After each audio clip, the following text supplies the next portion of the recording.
Transgress, playing with fire continually. The retinal scans as them advance for the technology. Where it's the Holy One who is the Almighty. Some serial killers, company, woman, laboratory. Eugenics project, side effect, torment the baby. Medicinal bag of chips with big greedy dummy. Marionette of the money, the money power hungry.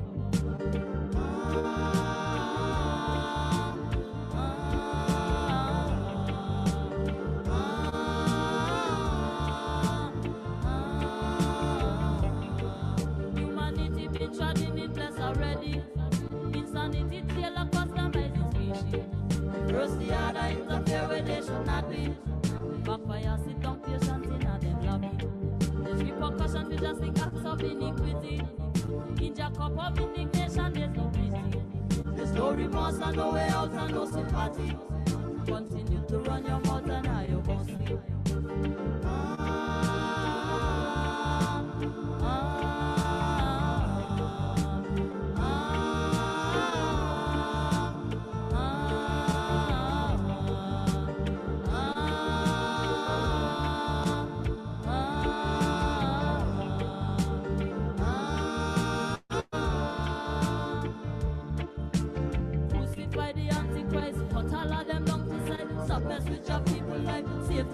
Money-wise, you itching to be destructive. Never have nothing good to give. Blatant with your negative. Wolf away, wolf loading. Wickedly inquisitive. My life is your prerogative. No need to be instructive. Don't try to tell me how to live. The vision is so distorted. The mission was interrupted. Curtain coming down and them you don't get your moment of fame. Things they call an act of God, merely an act of man trying to be God. Set up that anti-life of illusion and invited the whole world to them yard.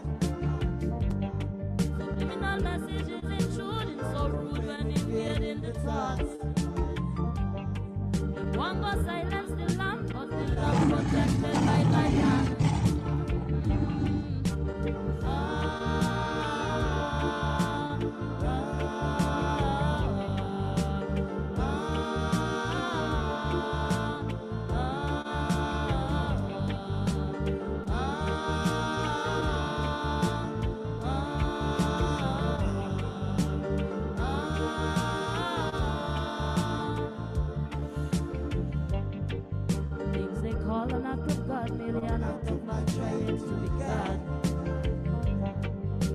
That anti-life of illusion and invited the whole world to them yard. Subliminal messages intruding so rude when invading the thoughts. The one go silence the lamp of the lamp protected by thy hand.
Shalom, Mishpachah.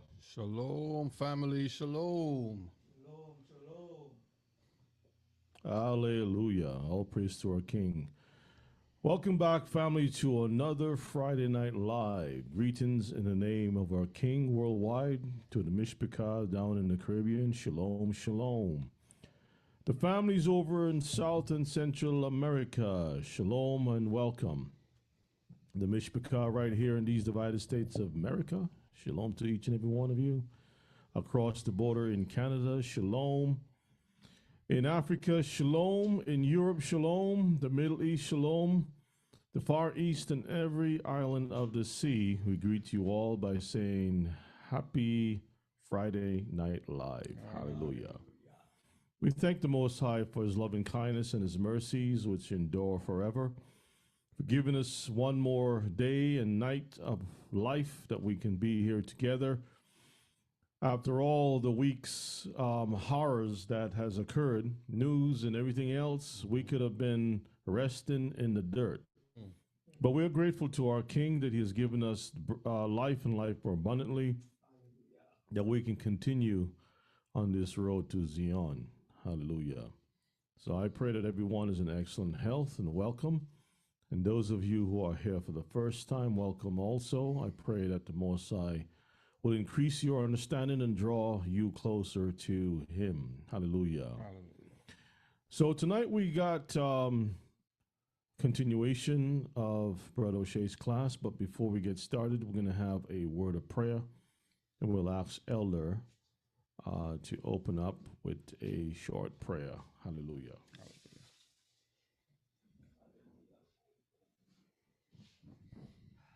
Almighty Father in heaven, be gracious, we thank you, Father, for your love and kindness, your tender mercies throughout the hours of the day, for watching and protecting each and every one of us. At this time, we want to thank you for gathering us again on this Friday Night Live. We pray, Holy Father, that thou may be with us during the service on the internet. Allowed everything to go well. Bless every one of us. Remember the sick. We pray that thou may touch the bodies, that they may be healed. Father, give you thanks and praise. All of us that gather together to participate tonight in this wonderful teaching. Continuing, we pray that thou may bless our teachers. Brother Yana, speak to him, through him. Brother O'Shea, likewise, allow the reading and the words will come out fluently. That at the end of the meeting service today, we all will say, thank you, Father. Be with us, continue to guide us, because we thank you. Through your Son, Yeshua, we pray. Amen. Amen. Hallelujah. Thank you, Elder. Yes, brethren. So before we get started, I'm still in YouTube jail. And I think they said about 3 more days I'll be released from prison. You need a lawyer? Well, my lawyer's up on high. I had appealed to Caesar, to YouTube Caesar, and Caesar says the same thing, that I need to go to prison for medical misinformation. But I do believe that it's a targeted issue. Today, this morning, they removed another video. So yesterday they removed 2 videos. Today they removed 1, and a few days ago they removed 1 video and the strike and all kinds of stuff. So I think it's a targeted, maybe it's disgruntled Israelite who is just trying to shut everything down by creating, those kinds of problems. Sometimes you have vindictive spirits out there that, they're hurt, they're broken, something is bugging them, which is Satan, the devil, and they can't do anything but the job of Judas, which is go out and do it quickly, as quickly as possible. And when they come to the senses, they want to bring back their silver and say, hey, you know what? I was wrong. And then, it's too late. You're already done betray. You're already done your damage, because we do news reports and it's all from reputable sources. Yeah, we're sourcing it. And like we're just making something We don't up. just sit there and say, brother O'Shea, put out a report. What do you think about Fauci flu? And just put out. No, we gather information that's out there, so that, because what's the sense of me saying about checking upstream before drinking downstream, and I'm making stuff up. I think they just don't want the information out. So by any means necessary, they're going to find all kind of excuse and say that we are spreading medical misinformation, but yet we're quoting it verbatim from sources, credible sources, that say this is what it is. So all we're doing is just taking what we see and putting it back out there so you can get the same information that we're seeing. Yeah. We're just relaying information to you, and you're able to go out and check it out for yourself. And and that's it. And basically, you make the decision on your own, right? Whether you're gonna hear or forbear. I mean, everyone needs to know what's out there so that you can make a decision for your own life, right? Mm-hmm. And so why we are supposed to be people of the book, meaning that we're not supposed to put unclean things in our bodies. And the doctors are saying that these vaccines and these different things have animals products and cells and all kinds of different things in it. I mean, if a cell, science taught me in school, a cell multiplies, divides, and multiply until it becomes a huge being. When it's a plant cell or a human cell, right? Even chemicals, they can splice it and do different things. So if that's the truth, right? A cell. So if you take in a cell or a tiny portion, which consists of cells, and put that into a product called a vaccine, don't tell me that it's not a whole cow that's in there, because it takes a cell to make a whole cow. It takes a cell to make a whole pig. So you're telling me that it's not a pig when your science is teaching me that cells divide and multiply? Come on now, you think I'm dumb? And if that's the point. So so the Spirit of the Most High reveals these things, and basically they hate the Most High.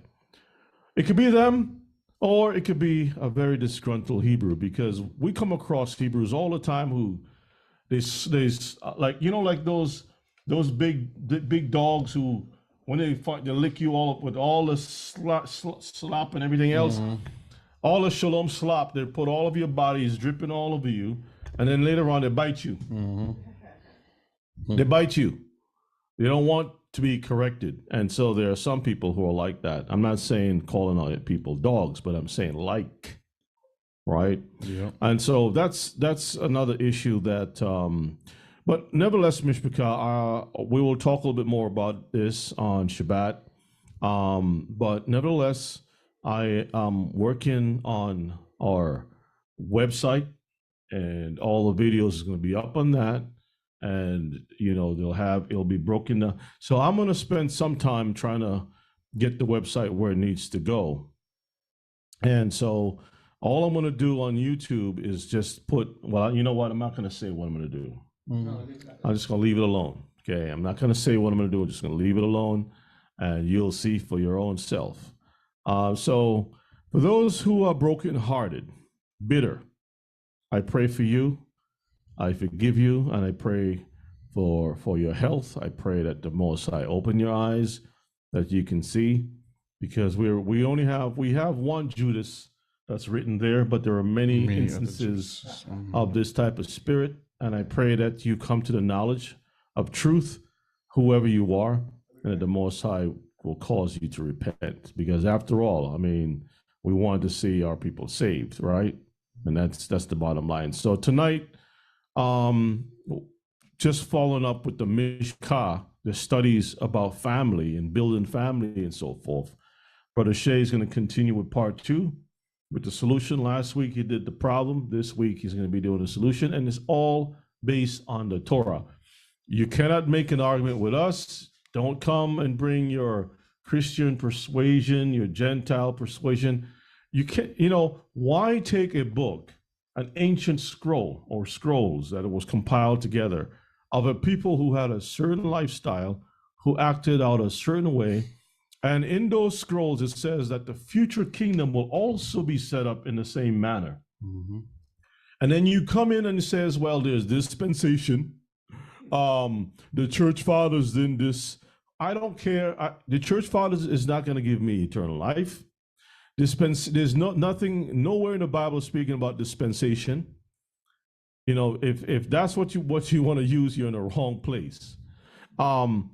All of these things do not matter at all. Okay, because the Bible says precept upon precept, line upon line, here a little, there a little. It didn't say anything about over there a little, and over there a precept, and over somewhere else and go. It doesn't say that. It gave us exactly where we need to stay. The Most High said it's not it's somewhere up in heaven where you say, oh, who's going to get it for me? Or somewhere deep in the ocean, who's going to go down to get it? It's right here. All right? And I know there are a lot of hurt people. There are a lot of people who are nervous about keeping the scriptures. That I know.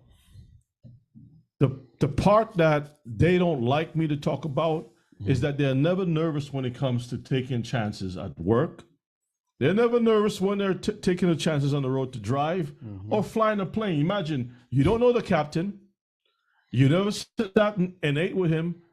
You don't know the flight crew, but you go on board and you sit your behind down and you all your faith is put out. Oh, I believe so much. I'm going to get to my destination. I'm going to see my family. You don't know if you're going to live or die.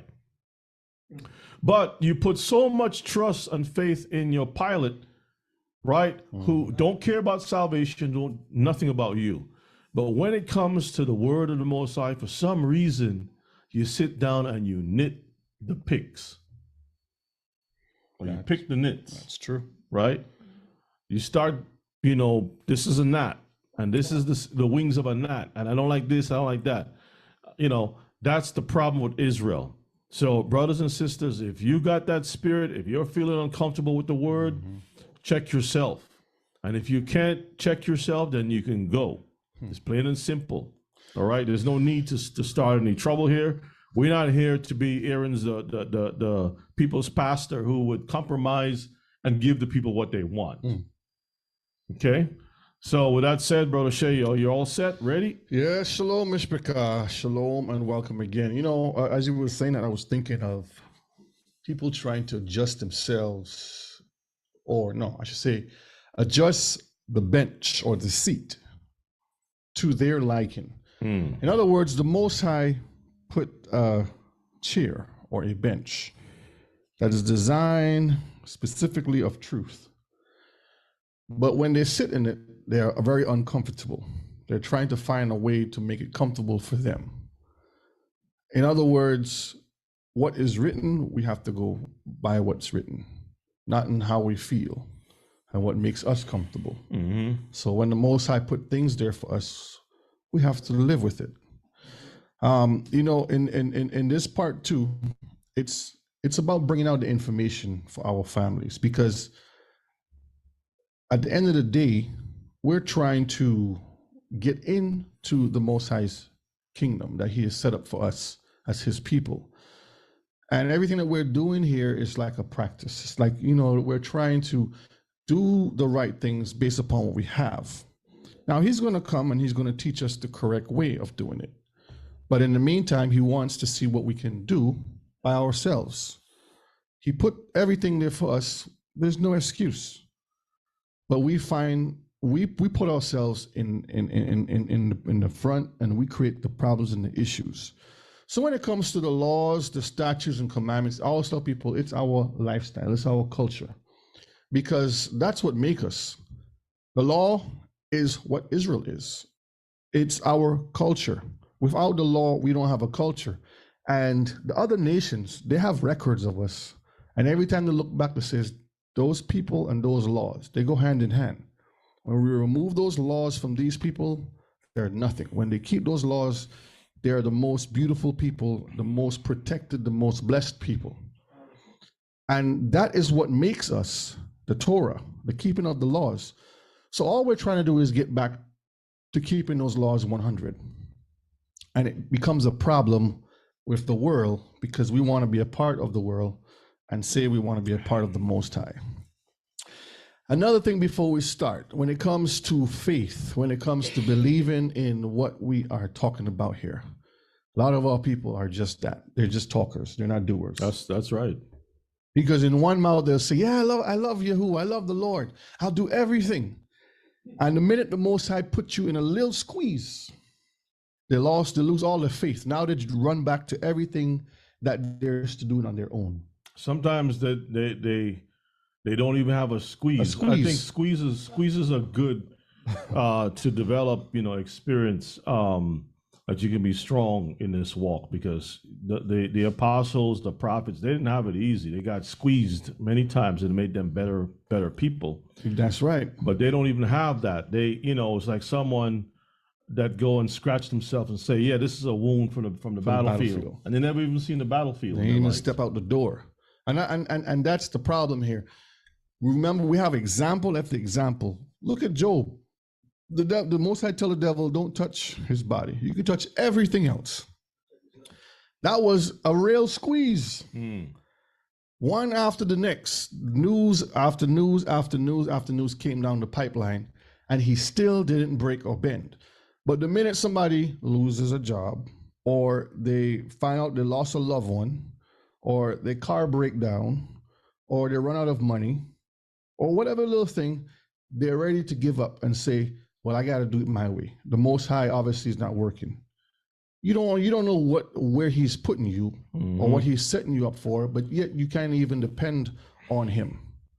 So we have to consider all these things as we're trying to walk this walk. So part 2, we're going to look at the solution tonight. I'm going to go into some videos. We have a lot of videos to cover. It's 5-minute videos. We have 8 of them, and we're going to get into it because there's a lot of very good information that we need to learn, Mishpachah. So first slide we're going to get into here, it's Ecclesiastes chapter 9 and verses 9. Live joyfully with the wife whom thou lovest all the days of the life of your vanity, which he have given you under the sun, all the days of your vanity, for that is your portion in this life, in your labor which you takest under the sun. Now you could put also your husband in this verse. You could interchange it, husband, wife, however you want to put it. But it's to say, live joyfully with the person who you love us all the days of your life. Everything that we have in this world is just what it is, vanity. It's just a test that we're going through to see what we are made of. Are we going to be faithful at the end of the day?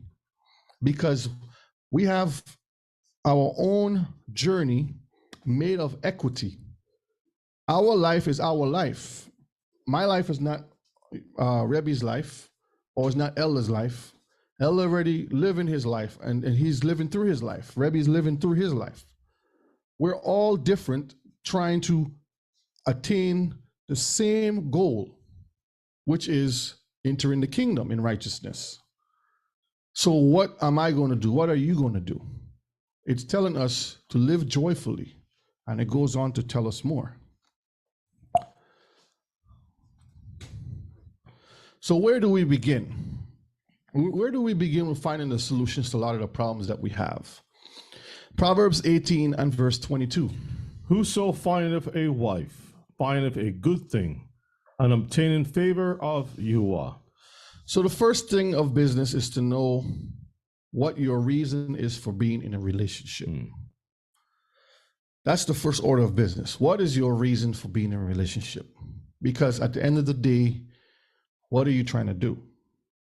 When the Most High created Eve for Adam, there was a purpose for creating Eve for Adam. He didn't just say, let's just add another add-on just because. But there's a purpose. He gave Adam this complete list and task to do. And in that, he's like, okay, you know what? He's going to need some help to do all of this stuff here. So let's bring him a helpmeet. And on top of that, let's give him some comfort with it. Did you put the scripture where the Most High made that statement of the reason? Did you have that in there too? Well, because in the book of Genesis, it tells you that he says it's not good for the man to be alone. And the question is, was Adam really alone? If the Most High, because you have a lot of people who walk around, Yah is my husband. You know, that group, for some reason, Yah is always a husband, but Yah himself said, it's not good for the man to be alone. If he's saying that to the man, Adam didn't even know what a female was. What's a female? No idea, no clue. If somebody walked up to Adam, well, there's no one, but if an angel showed up, hey, Adam, what's a female? He's like, huh? What are you talking about? I don't know what you're talking about. You know, there was no definition. There was no counterpart. There was no to him, to Adam at the time. So there was nothing to really The only thing is that he could look at it as the animals And say the female. and say, for well, that. that's something that animals have, and that's what animals go through. But as far as relationship was concerned, it was the Most High who used to have these talks with Adam, right? And so if he saw the need for a man not to be alone, because we all have a tendency to say, I don't need anybody. But in truth, who knows really our hearts, our design? You know what I mean? It's like you cannot outrun the will of the Most High or the plan of the Most High. He knows that we should not be alone. And that's the thing. People in their own mind and their own power to their own selves, they believe that they can do it on their own. Even Me, the Most High, myself, and I. Even the Most High is not alone. Look how many thousands of angels that he have. If one angel can do so much damage, why would he need so many other angels? Just think about that.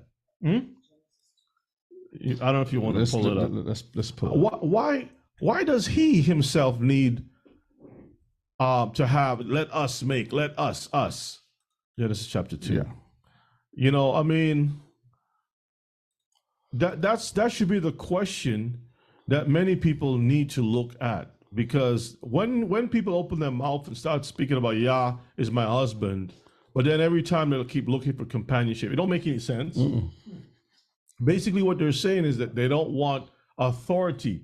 That's what it is. They want to answer only to God.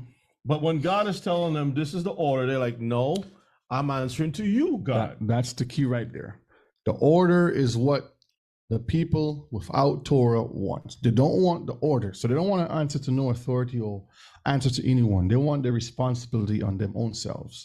It says, verses 18, and Yahuwah Elohim said, it is not good that the man should be alone. You see what he said? It is what? Not good. Not good that the man should be alone. I will make him and help meet for him. That's a very powerful statement, because in itself, every tool is not designed for every situation. A tool is made specifically, like you have cars that have tools made specially for that particular and design. I think that your class is about the right fit. That's right. Okay. So we see here that in the beginning, when we start, we have to understand the reason of the relationship, of getting into that. The Most High already established that we should be together because it is good for us to be together. But now the question is, what fits with what as far as the order of business is? In other words, every household is different. We keep in the same Torah, but like again, we are one body, but you have various members in the body. You have a hand, and a hand has 5 fingers. You have so many different bones and nerves and muscles in that one hand that operate and function just for that hand. But it will not operate and function for the elbow or for your shoulder or for your rib cage. Different altogether, different instructions given to this particular piece of the body. So again, all coming together for one purpose. So what is your reason to start a relationship? Do you want children, or just simply a covering or companionship? Because you have to understand the level of where you are in your relationship. If you're younger, you're going to want to have a family. You're going to want to have children. You want to have companionship. If you're older and a spouse has passed away, or in some cases you're separated because of whatever reasons, people need companionship. Speaking of which, Emo, do you mind if I share the story we talked about earlier? There was a brother who had married an older sister, and the age was way apart from each other. He was how old at the time, Ema? He was like in his 40s. He was 49 years old, and she was what? She's like 200. No, I said 200. Come on. Okay, go ahead. Relax. She was how old? She was 84 at the time. He was 49 and she was 84. She is almost about to make 102 years old. and the guy is in his 60s now, and guess what? He's still there with her. Yes. And he takes care of her, and he loves her. Now, at the time when she was 84, she was taking good care of herself. Yeah. She dressed nice. She smelled nice. She looked good for her age. She even looked better than her own daughter. Yes. At the time. Even her own granddaughter.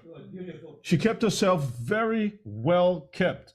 And some of y'all think when you pass a certain age, just give up. Just take all the different things And throw it away. that's supposed to make you beautiful and just throw out the window. No, you can still, your body's alive. You can still make yourself look good. You can exercise, eat right, sleep right, and just have a good attitude about yourself and all these different things. She was in her 80s. He was in his 40s. And he decided, and everybody in that church was criticizing the brother, like, you're crazy, you're crazy, you're crazy, you're crazy, right? And they were saying all kinds of stuff to discourage the brother. But you know what? A lot of people who were in so-called knit together or in equally yoked found out real quick that they didn't have a marriage. But that brother and his wife is still married. Hallelujah. Imagine that, Ima. Still married after all those years, and she's in a wheelchair now, and he still goes to work and comes home, take care of her as like normal. He don't care about how old she is. And guess what? It's not about money because none of them have money. They're hardworking people. Yeah. Both of them are just regular Folks. Paul without the R. Now, I say she's 200 years old because when I was younger, she to me, she hasn't aged. It's like every time I was growing up, she looked the same. And she was old when I was young. And so I always tell her every time I see her, you're like 100, 200 years old every time I see you. You know, but she looks good for her age. So again, it is the reasoning or the necessity or the needs of what that person needs for their home to put in their order. So is it children? Is it a covering? Is it companionship? These are things that you have to ask yourself. But you know what? That doesn't mean, sisters, that you should wait till 84 to make a decision. Okay? I know some of y'all are slick. But Yona is not going to allow y'all that opportunity to slide away. Be slick, right? Don't think just because this woman found a husband that was way younger than her that you're going to think, you know what? I'm going to wait. I'm going to do that too. Yeah. Or I'm going to be lucky enough. I'll just wait until then. So what is the reasoning for it? Men, do you have a vision? This is where we begin. Men, do you have a vision? In other words, you can't hire a woman to come join your homes if you have no vision. You understand what I'm saying? So you go to a company that say, just open. You go to apply. Okay, what are we doing here? I don't know. I just opened a store. I don't know what I'm selling. You hire an artist who can't see, and he's supposed to paint you something. You don't know what you're selling. You don't know what product you have. You don't even know the employees. You don't know what you. In other words, what's the reason the store is there for? So, what is your vision as a man that you're coming and saying, "I want to have my home. I want to build my home." What structure do you have? What are you building your foundation on? A bright future ahead or unknown danger? This is the first question that we as men have to have first before we even think about talking about getting into a relationship. Because all you're going to do is do more damage, not only to yourself, but to the people around you. And in Christianity, they don't teach you these things. They just tell you, oh, you like that girl? You like that guy? Y'all look good together. And you're in the same church. Yeah. So as long as you're in the same church, you're equally yoked. And that's it. That's it. That's the bottom line. You know, or if the church has many cliques and many little clubs and clubettes, so what do you call it? Little clubs? Clubs, groups, gangs, whatever, affiliations. Little groups within a church, based upon the group, you might be equally yoked or not equally yoked. So if this person is part of a certain social circle, and this other group opposes each other, and It's almost like West Side Story in the church. Going back and forth. So men, we have to have a vision. So a man with a vision simply means productivity, because you're not idle. You're not sitting around just playing video games. You're not just home on your mother's couch or your father's couch. You actually have a purpose to perform, to do something, to bring forth life. Planning, preparation, and performance. So you're going to sit down and say, you know what? This is what I would like to have. My father had this, and he was very successful. I could see myself doing that, or even a little better than that, or taking on his business and pushing it more. So what I'm going to do is I'm preparing myself. I'm going to go and learn from him or my uncle, or you learn from another source to get the knowledge and the information. After you put all that work in, what are you going to do? Perform. But today, what they do, they go to school, they get all the degrees. That's what they call preparedness. Degrees, not the degrees, degrees. But there is no performing. There is no jobs that so you go to school 4 years here, and you're like, you know what, I changed my mind, I don't want to do that. Then you go to school for another thing, you change your mind, you don't want to do that. I know a few people who actually was experimenting. I don't know where they got the money from, but when they finished the course, they just lost interest and they switched up to something else, and they just keep doing that all the time. And then at the end of the day, they have nothing to really show for it. They use the excuse as to say society changes, so as society changes, they have to change. That sounds like you living on the waves. As the wave is moving, you're just going to move. That's unstable. You have to have some sort of foundation when you're building your home. That's why Yeshua says, don't build your house on the sand, build it on the rock, meaning you're going to have stability. So you can't go according to the times and say, okay, just because, a few years ago, it was a construction boom, so I'm going to do construction. Now we're going to do video games. Since the vid happened, we're going to work from home, and I'm going to do streaming. And you just flowing all over the place. Not to say that you can't be flexible, but I'm saying you have to have some stable foundation where you are always putting out what you're learning. But even with visions, there are adjustments that you're going to make accordingly. So you have a goal, you have a place that you want to go, that you see. Right. And as you're moving forward, you may not have concrete, you use wood. Right? You may not have certain things, you try to use those things to get to where you need to go. Sometimes people want to wait till they get everything together before they can make a move. And in life, it doesn't work like that. Okay? You have to make the necessary leap of faith.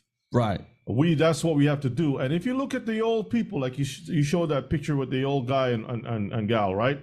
In the old days, that's what people did. They didn't have a whole lot of resources like today. They didn't have colleges. They didn't have access to a lot of information, how to do this. They didn't have YouTube. They didn't have people to just give them a whole lot of knowledge, but they took steps. If the wife had a little bit more head knowledge, she doesn't look down on her husband. She says, okay, babe, this is what we're going to do, and help him to fulfill that vision. And he put the muscle behind it. They work together and they move forward. Today, it's more like a competition. And that's a product of the system. We're going to get into that with the videos too.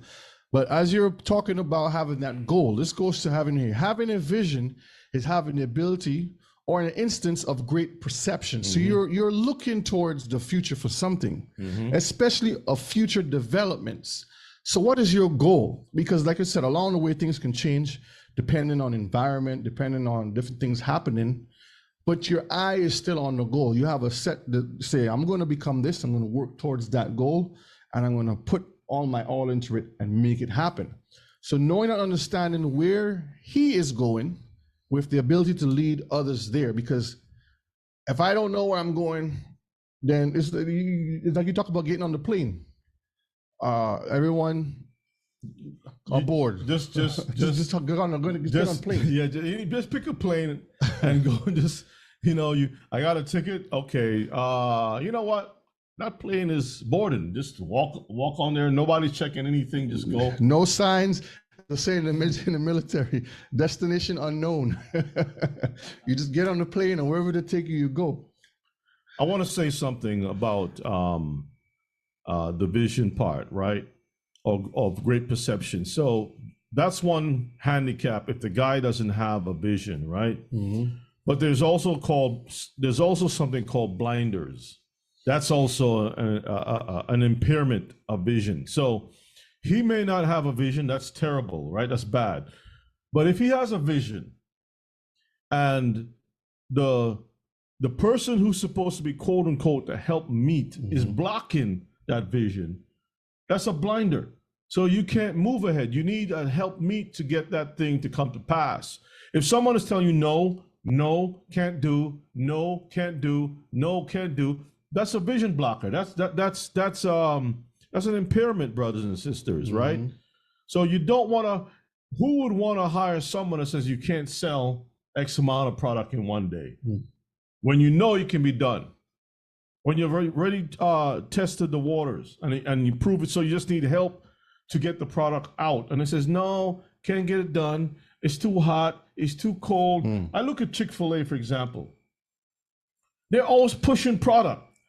Every time you go to Chick-fil-A, you pass around where Chick-fil-A is, you see lines of cars, right? You got two, and not just one, two rows, right? And you have a whole bunch of employees outside walking up to the vehicle, asking different things, right? And there are people inside the store too. It's always pushing product. And whether it's cold or hot, when it's hot, they got fans there. So you can't say, well, it's too hot. Fan is blowing on you.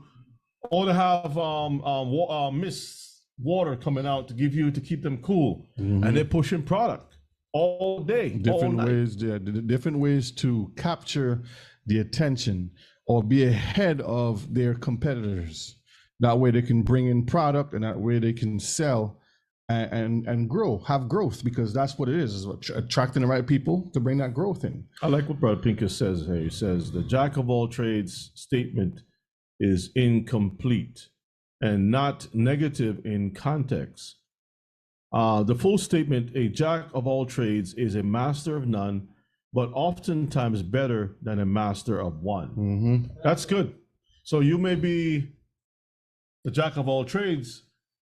You're not a master of everything, but at least it's better than not just having one trade.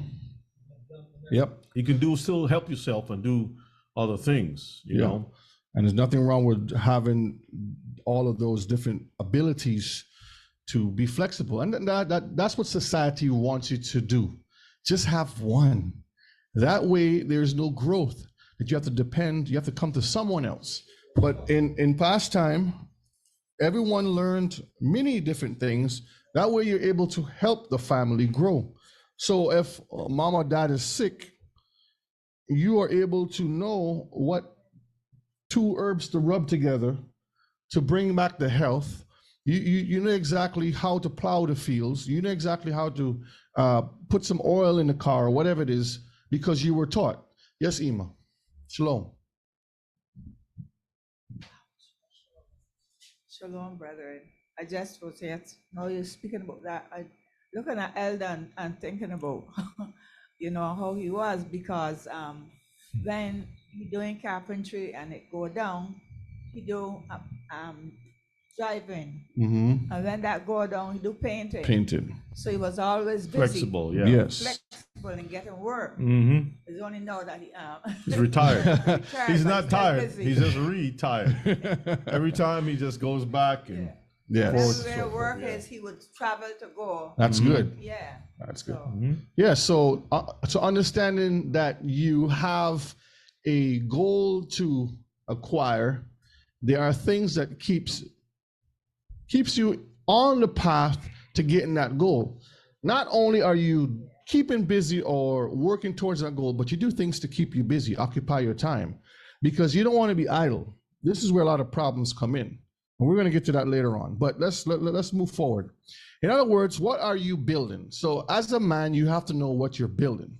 What do you need help with? Are you a vagabond or a hobo Hebrew? Read the definition of vagabond for me. a person who wanders from place to place without a fixed home. So that's a vagabond, right? What's the hobo Hebrew? A homeless and usually penniless wanderer. So basically, you don't have any goals or desires. You're just around the place, taking up space. Like I had a friend of mine who was working. He says, "Yeah, I'm just here." He told the boss, he says, "Yeah, I'm just here, just breathing your ear."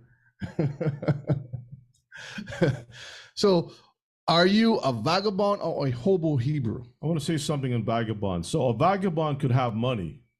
He's just wandering from place to place without a fixed home. Whereas a hobo doesn't have a home and is broke. Yes. Isn't that interesting? So yeah, so it covers both. So what are we building towards? What's your goal? What do you need help with?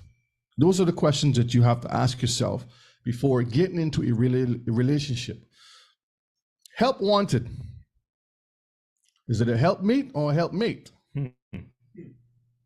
Well, that's the question. Women, whose vision, so for the sisters now, whose vision would you like to be a part of? So for the men first, what vision do you have? And for the women now, whose vision would you like to be a part of? What do you bring to the table? Are you trained properly for that position? If not, are you teachable? Because, you know, some people think that because they learn how to be a librarian here, they can take those skills and now they can run the business as a librarian. Not knowing that, you know, to some degree you can fit one or two pieces here because you can answer a phone. Okay, answer the phone. You can do the little data to type in, you know, 100 words per minute or whatever it is. Okay, check. You can take notes, okay, check. But are you organized? Can you balance the checkbook? Can you run 10 people or 20 people and manage them? Can you do the payroll? There's a whole lot of different things that come with management. Can you order the supplies? All kinds of different things that you have to factor in. Management. That is that's the Proverbs 31 part, you know, management. So these are things that we have to factor in as we are getting into a relationship. Are you teachable or are you trained in that position? So a person who is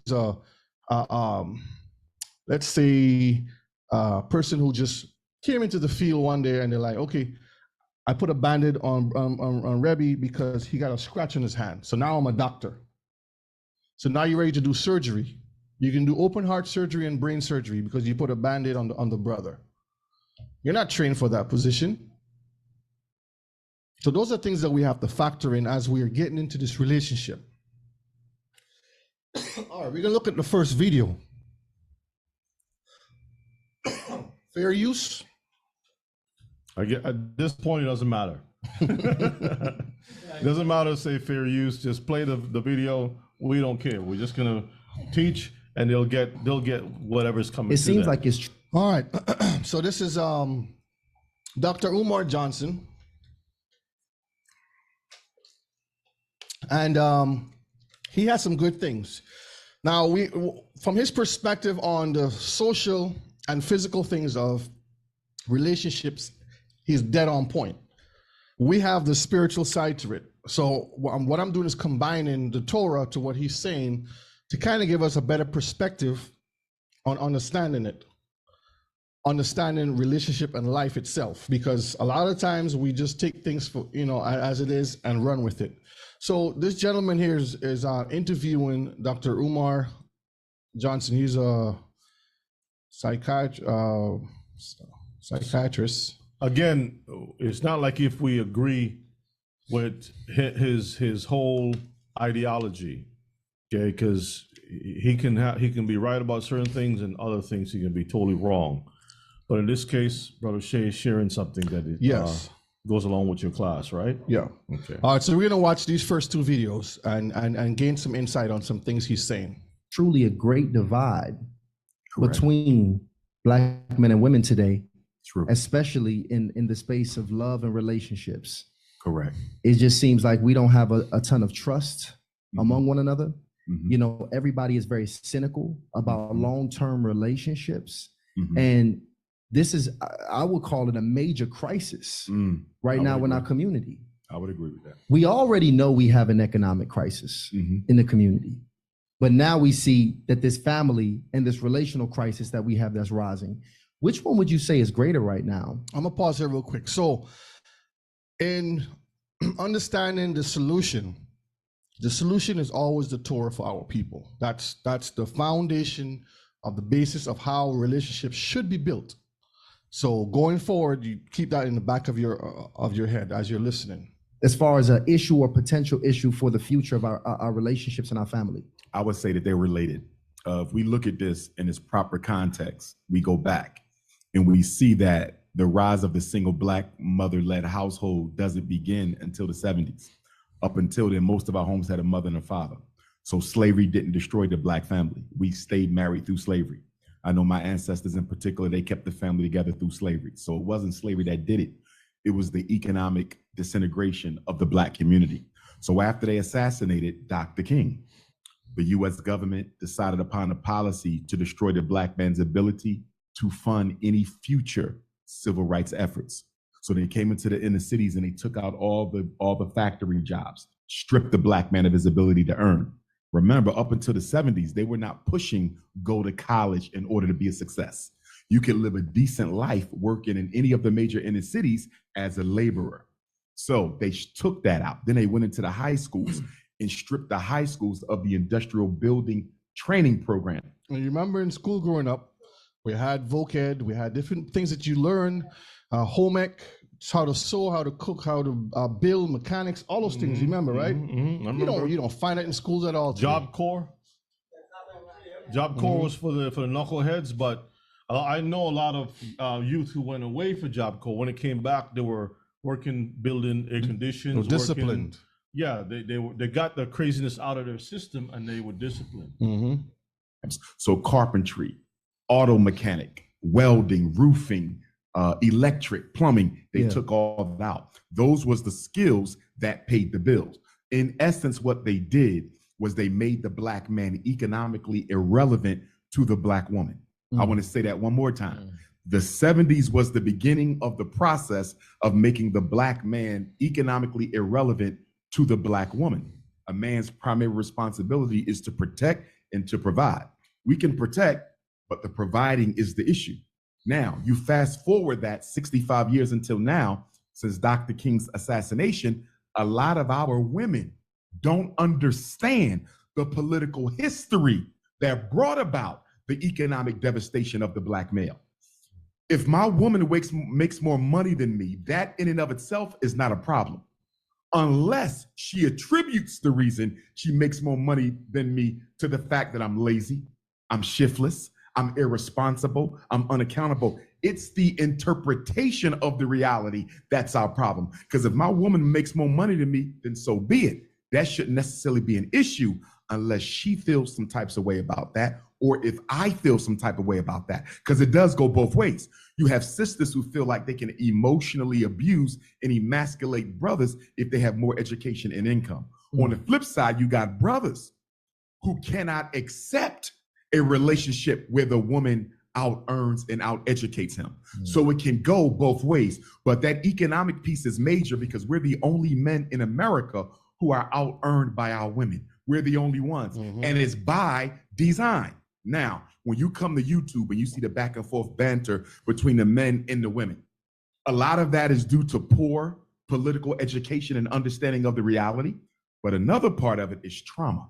See, we got to understand when we get emotional, we're dealing with our unconscious pains and memories. Nobody's in the present moment when you get emotional. The minute you are overrun by your emotions, that's your trauma talking. And one of the reasons Black male-female relationships are so dysfunctional is you got traumatic man trying to relate to traumatic woman. Neither one of them is dealing with the person across the table because they're both reacting from past hurt, which is why I believe that when you get out of one relationship before you go into another one, you need a period of healing, because if in fact you were in love, it's going to take you a while to heal your soul back, because love is the process of two becoming one. So if that was really love before you move on, you got to take a break and heal. The problem, gentlemen, is we don't like to take the break and heal. And the reason why Black men and Black women don't like to take the break to heal is when you are in solitude. And this is why spirituality functions on a foundation of solitude. Now listen to what he's saying, because this is very important. This is why when you go to fast, that's why Yeshua, he went away from everyone, because there's this connection that happens that everything now is focused on what's in front of you. You don't have no excuse, no distraction. So this is what he's saying. The wilderness. When you are alone, your soul forces to the surface issues in your life that you need to address that you don't feel like addressing. So the reason I'm rushing out to get another woman isn't because I'm ready to build another relationship. It's because when I'm home alone, I deal with my abandonment of my mother. I deal with my sexual abuse of my uncle. I deal with the emotional emasculation I suffered from my mother. I'm dealing with the bullying from my siblings. You see that? Yeah. So how do you escape your internal demons? You run out and you date. And so in the Black community, dating and mating has become the newest drug. It's how we escape from taking responsibility for our emotional health. Wow. Now that's video 1. Before we start video 2, so you listen to hear what he said carefully. You have to get yourself in order first, because at times we want to jump around because this is not working out. Let me just go to this next place. You have to fix what's in you first. And a lot of times we don't want to face those past issues that we grew up with. And we all know individually what is the problem, but we don't want to fix it. You have to come to reality and says, this is what my problem is. I need to fix it before I move on.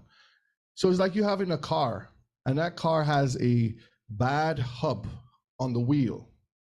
You can't put a new tire on there and expect it to work fine. It's going to eventually run yourself off the road. You got to fix that wheel itself before you can operate that car.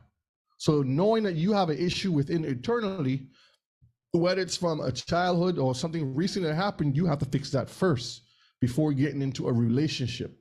I don't know if you can pull up Psalms 107. Psalms 107 and 20. Because while Dr. Umar is bringing those points out, we must, from the Hebraic perspective, fill a void.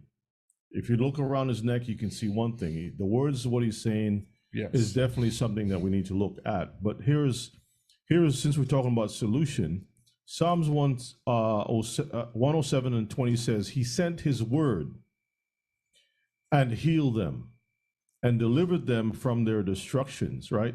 So the word of the Most High, when he's talking about trauma, and also before you go into a relationship and things of that nature, he's talking about solitude. The solitude should be a time where the word of the Most High is going to bring us that healing that we need, right, to deliver us from destruction. So if we don't have those answers from the word of the Most High, we're going to gravitate back into the psychology of men. Right. We want to be able to gravitate towards the Most High's healing. So he's pointing out some very important things. But remember, Mishpachah, in order for us to have resolution to the things that he's pointing out, we need the word of the Most High. That's right. Okay. So we have to fall back on the Torah itself. Absolutely. All right, let's look at video number 2. My issue is, do you see us preparing for the resolve? Do we have things in place right now for us to have realistic solution? So again, the Torah is our solution. Keeping the law, statutes, and commandments is where we're supposed to be. So remember this as we're going through this class and everything in the future.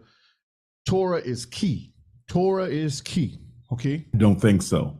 And the reason why I don't believe we are there yet, if I look at it from a therapeutic standpoint, in order for me to get to a place of resolve, to a place of solution, I have to be willing to empathically hear the other side out. We don't hear the other side. We talk to each other, but we do not listen. It's yelling. The women are yelling at the brothers. The brothers are yelling at the women. I have yet to hear a serious conversation on YouTube that involved reflective listening. So, sister, based on what you're telling me, you hurt because you have had man after man come into your life, use you for your physical assets, and failed to invest in you as a woman. Am I hearing you? Yes, you're hearing me. And then there's where you bring in the word. This is the reason why this is happening amongst our people, because again, we are basing everything off of a system that we grew up in, and whatever culture we come from, world structure, right? Wherever if we're from Canada, if you're here in the Americas, if you're in the continent of Africa, in Europe, in the Caribbean, wherever you are, we're basing those things off of society and culture from their perspectives. But we have our own culture, which is the basis of Torah. And this is where we're trying to instill and relearn. Yeah, the solutions that is found in the Torah, the Most High made it very clear. There's nobody who understands perfect psychology, if that's a word, right? Than the Most High. He made us. And he gave us, he told us in Deuteronomy chapter 28, this is what's going to happen to the family if you don't keep my commandments. And he made it very clear, and you can see it happening. So while he's addressing that from that perspective, all the things that he's saying there is a definite issue amongst our people, right? But the solution is always in the word of the Most High. You find that, okay, you had Kevin Samuels, you got this brother here, you got so many of them out there, but they wouldn't go into the word itself as a solution. And that's the problem. They're trying to go around the word itself. And they would have these images and these things that sounds good, and our people keep going to psychologists, and we'll sit down and have a lot of talk. The Most High set certain things in place, right? He says, just obey my word. We don't sit down and have a discussion with the Most High about certain things. In other words, if I'm a general, I have to perform the works of a general. And you're a foot soldier, you got to perform those works. And if you do your job and I do my job, we're going to move forward together. That's right. But this talking about these economic lanes and all this stuff, these things are not the solutions. Because you're always going to have these, it's a spiritual disease that we're dealing with. Yes. How can we do better as men to not disappoint our women? Because see, here's the situation. As we know, the woman is the first teacher of the child. So that's scorn. Unconsciously, she's not doing it on purpose, but the scorn is being passed down to the daughter. You see that? So the daughter is being raised with this animosity towards black men before she's even old enough to date or understand what it is. So if we as men want to improve the relationship opportunities for our grandchildren's grandchildren, we have to be much more careful with the hearts of our women, because whatever pain we put in her, she's going to transmit psychosocially to her daughter without even being conscious of it. So we're not just dealing with the failure of black on black love right now. We're dealing with the failure of black on black love for the rest of the century. We devalue the role of the man and we devalue the role of the woman based on European values. Because guess what? How much you earn has nothing to do with what you can contribute to the system. So we have to come out of the heathen's system, is what he's saying, not directly saying. And to these children. So all of us have been influenced negatively by the white man's power structure to the point where even in our house, he's still operating at a distance through the way that we think. Take economics. Money and sex, those two variables play too big of a role in our relationships. Sex is important, money is important, but they should not be the be all and end all of whether or not the relationship is going to make sense. And what is the basis of the relationship again? It's the Torah. The structure, this goes the Most High, His Son Yeshua, the man, the woman, the children. When we put the Torah there, it gives you that foundation of growth of what we're supposed to follow. And that is the key again. When you go back to Genesis, there's no money that's used as a basis of a relationship at all. Nope. It doesn't start off with money at all. Nope. It doesn't even go even with sex, but it mentions about being fruitful and multiplying, right? So in our day and time, money has always been, for some strange reason, The forefront of things. the foundation for a relationship. How much money you got, this, that, and the other. You know, are you going to go to school to get that money? You know, how much money are you going to leave behind? And then when it ties into sex, how much money do you have to even have a family? To have children. I need 6 figures to have a child. So if I can't produce six figures, then I can't have children. you know, and we have to have reserves and all. This is nonsense. The Most High, you can't be of the world or in the world and expect to you know use the Most High system. It doesn't work like that. And this is where I was saying earlier, people want to fall back on the things they've learned in the system when they have a little squeeze come to them, and not realize that you have to go through those storms. You have to be tried. A diamond is not going to be a diamond unless that carbon or that coal is put through pressure to make it a diamond. And even when it's a diamond, somebody has to put value on it.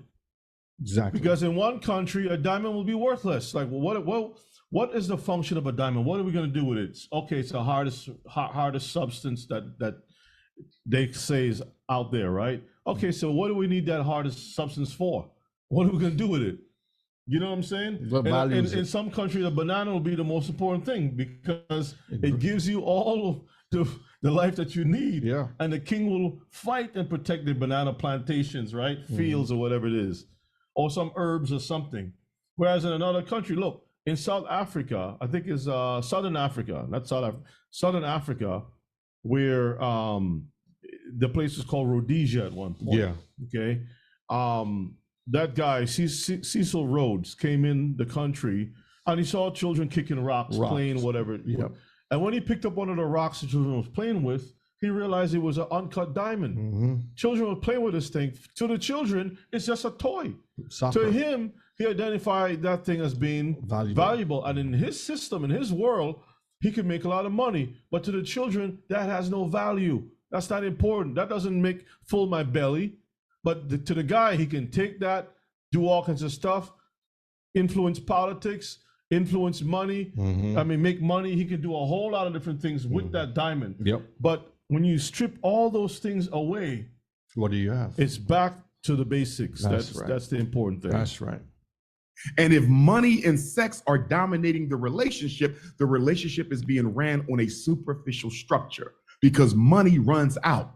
How you perform in bed, that will dim over time too. So we cannot be coming together for money and sex, because if that's the case, this really isn't a relationship, it's a pleasure contract. And a lot of us in the community have pleasure contracts we call relationships. And the difference between a pleasure contract and a relationship is a relationship requires obligation and accountability. See, when you have a pleasure contract, I sex my queen when I sex her. We go to the movies when we want to go to the movies. We go to the Bahamas when we want to go to the Bahamas. We go to the festival when we want to go to, it's all pleasure based. I see you when you want to see me. You see me when you want to see me. Relationship, I'm accountable to you whether we having fun or not. Relationship, your long-term best interest as a human being is part of my responsibility. A lot of people are calling pleasure contracts and situationships, which is when neither one of you really know what the hell this is. We're calling them relationships and they're not. And that's how we grow up in society and are taught in schools and churches, and we think it's normal. But that's not what it is. When we go back to how our forefathers did it, it's a problem now. You know, our forefathers did it wrong. You know, the funny thing about that, I was just thinking about Isaac. You know, when Abimelech saw Isaac and his wife, Rebecca, sporting, he didn't see none of that stuff before. But in privacy, he was able to get a sneak peek from the window or whatever it is, and he saw them. So it wasn't based upon some kind of, you know, money or like he said, sexual contract or whatever. And so the value system back then is totally different. Totally different. The relationships, you have obligations. You're required, because again, it's a contract. When the Most High tell Adam, this is what you have to take care of. I give you all the tools you need. A matter of fact, here's somebody to help you. Now you add in the love part and the comfort, and all those other things fall after. But first, it was a business. Take care of my garden. Take care of my animals. These are the laws. These are what you're supposed to do and what you're not supposed to do. when you're going to pick, you're going to sacrifice. This is what you sacrifice. This is what's clean. This is what's unclean. All those things were there, but we don't see that. We just follow what Christianity and other things that we grew up in the system shows. So number one, we got to be honest about what the particular structure is. Is this situationship? We just trying to figure it out. Is this a pleasure contract? We just having fun in and out of the bed when we feel like it? Or is this a relationship where you're going to be accountable to me even when you are angry and upset and don't want to be bothered? What exactly is this? Because there's a big difference. And unfortunately, because we don't communicate with the women in our lives as men, once they open their legs, they tend to assume that there's some sort of a relationship here. No matter how minuscule, we never clarify that. And the reason we never clarified that is in our selfishness as men, we like to have our cake and eat it too. So we know she's developing a bond. You understand? And this is from a man that doesn't keep Torah. So you have to factor in all of this. When you're dealing off of righteousness, when you're following what is placed before you, these things does not happen, Mishpachah. But because we grew up in a society where we're not taught the right and correct way, our men do a bunch of stupidness, and therefore the family continues to be broken. Deuteronomy 28 continues to grow, and then our women suffer, and the whole family continues to stay broken. And then there's a lot of confusion too, where you're going to listen to this understanding of this brother, you're going to listen to the understanding of another person who may also give some important life lessons and so forth. And then your mind is going to be kind of confused as far as which one should I really use, right, as a tool for your family. But again, for me, I'm going to always revert you and everybody or point the way back to the Torah. When the Most High made the Torah, he didn't put, well, this is for this group or that group. Just it's for Israel. But whether you're skinny, fat, tall, short, rich, poor, or whatever the case may be, whatever area you are in your life, the Torah works. That's the bottom line. It works. Okay. So we would listen to a lot of different things, which is very good. But do not allow yourself to get confused because he's going to say something that sounds good here, which is important. You're going to get someone else that says another thing. But the most important thing that you need to listen to is the word of the Most High. That's the bottom line. But we're never going to clarify the bond because I want to be able to dip out the back door the minute she puts too much responsibility on me. Where had if you told her up front, this is just a pleasure contract, an arrangement, she could have probably done a better job of keeping her feelings to herself. But because we don't want to see her with nobody else, we would rather run the risk of hurting her spiritually and emotionally than let her go free to find what she really needs. Selfishness plays a big role in this. All right, so pause there. Let's go I don't think that most people, both the male and the female, even think about things along those lines, like pleasure contract and so on. Nobody goes in there thinking that that's the plan that they're going to do. It just happens. Now he's able to point those things out, which is important. So now it gives us an opportunity to really evaluate our intentions, right? Yep. Now we're just going to touch briefly on this, the ketubah. Every relationship must have a contract in order for there to be stability and security for both parties. So you just don't say, you know what, let's join forces and call it that. Without a contract, it's what we call he say, she say, because people can change like this. Oh yeah, that's not what I mean. Oh, I never said that. And therefore you have a bunch of confusion in a relationship.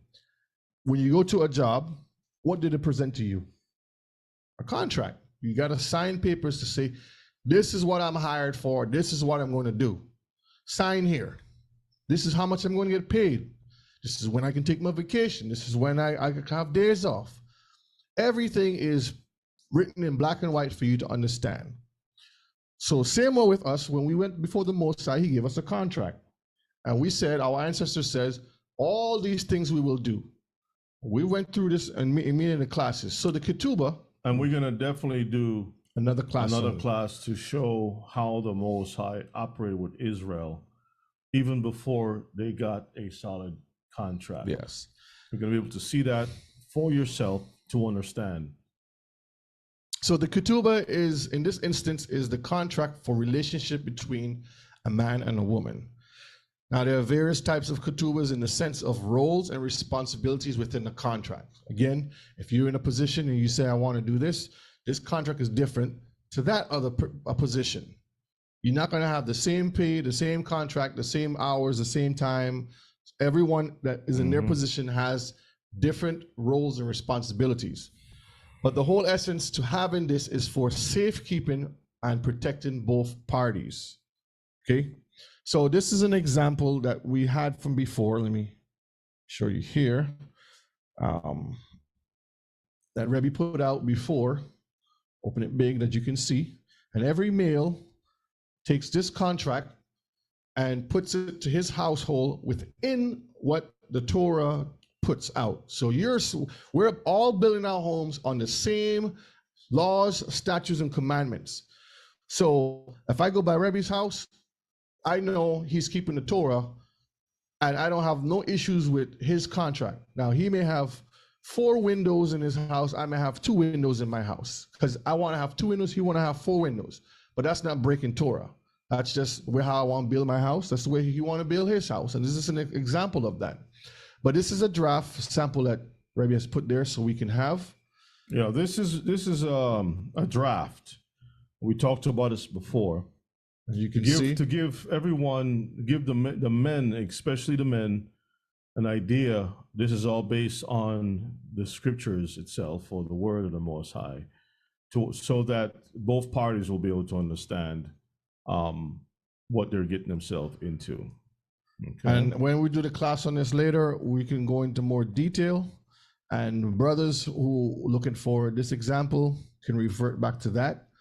But just for time's sake, I'm just showing you the example of what the ketubah would look like and what is required and sign and witness. Not as the world have it, where you are doing it the way they're doing it. Divorce and all those other things, yeah. All right, let's move on. The man. So we look at the man now. The man, or man of Israel, read it for me. The man, a man of Israel learns to be a man. A man of Israel learns to be a man by first learning from his father and mother, then by seeking the Most High and learning the laws, statutes, and judgments. By doing this, he understands how to love the Creator and the creation. So that's the first step. You learn it from who? Your father. Your father's going to teach you. For those of you who've had an opportunity to have a father, because not everyone in this world had a chance to grow up with a father. They may have, foster home or move from family to family, or whatever the situation that you were raised in.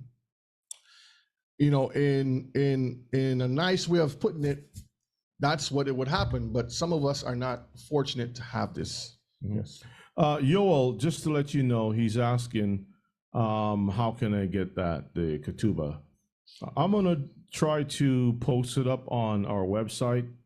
Right now I'm currently trying to do some things for the website. So I'll try to post it up so anyone who wants to download it can do so, and then you could tweak it however.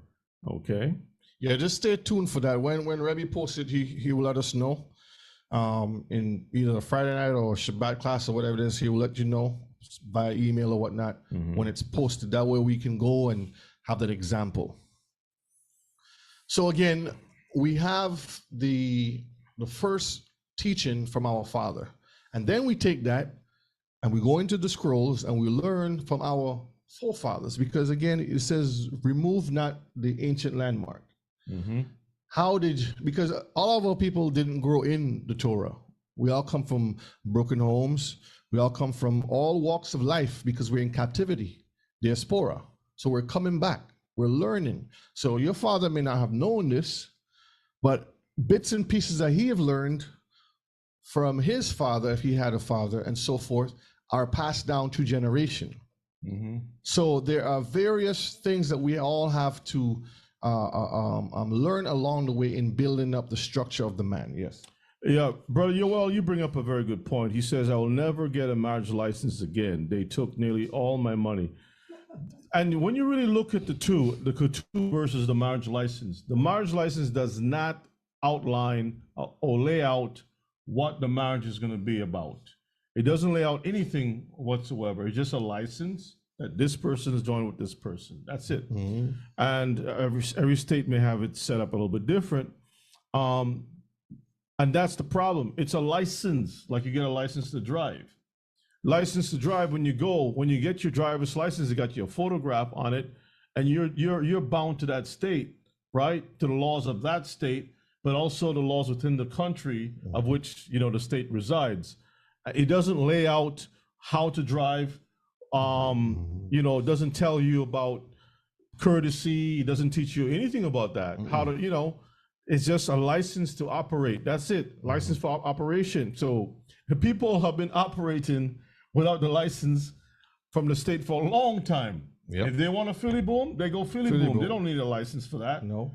But in the Most High's way of doing things, it's all about protecting your family, providing for your family. It's about legacy. It's all about taking care of your responsibility, your children, your land. Everything is tied into that. It's about keeping things intact. That's what the Most High is all about. Why do birds fly and migrate certain places and not every place in the world? Why do animals travel a certain way and not every place in the world? Why do they stay in certain areas? You don't find tigers over here in America. They stay over in Asia, in the east, right? They have opportunities, but they don't travel certain places. They stay in certain areas because they're following the commandments. We're the only ones that don't operate within the value system of the Most High. The ocean stays exactly where it's told to stay. Otherwise, the ocean would go wherever it want to go. The boundaries the Most High set up. Proverbs chapter 1, verse 8. My son, hear the instruction of your father, and forsake not the law of your mother. So the first thing is to hear the instruction of your father. Hear the instruction of your father. And we're assuming that this father has good traits in him. He's somewhat of a righteous person coming from the world. But when you're in Torah, we're talking about righteousness. We're talking about hearing the instruction that the Most High has given to the man that he may instill in his children. And forsake not the law of your mother, because she is also following the instruction of the what?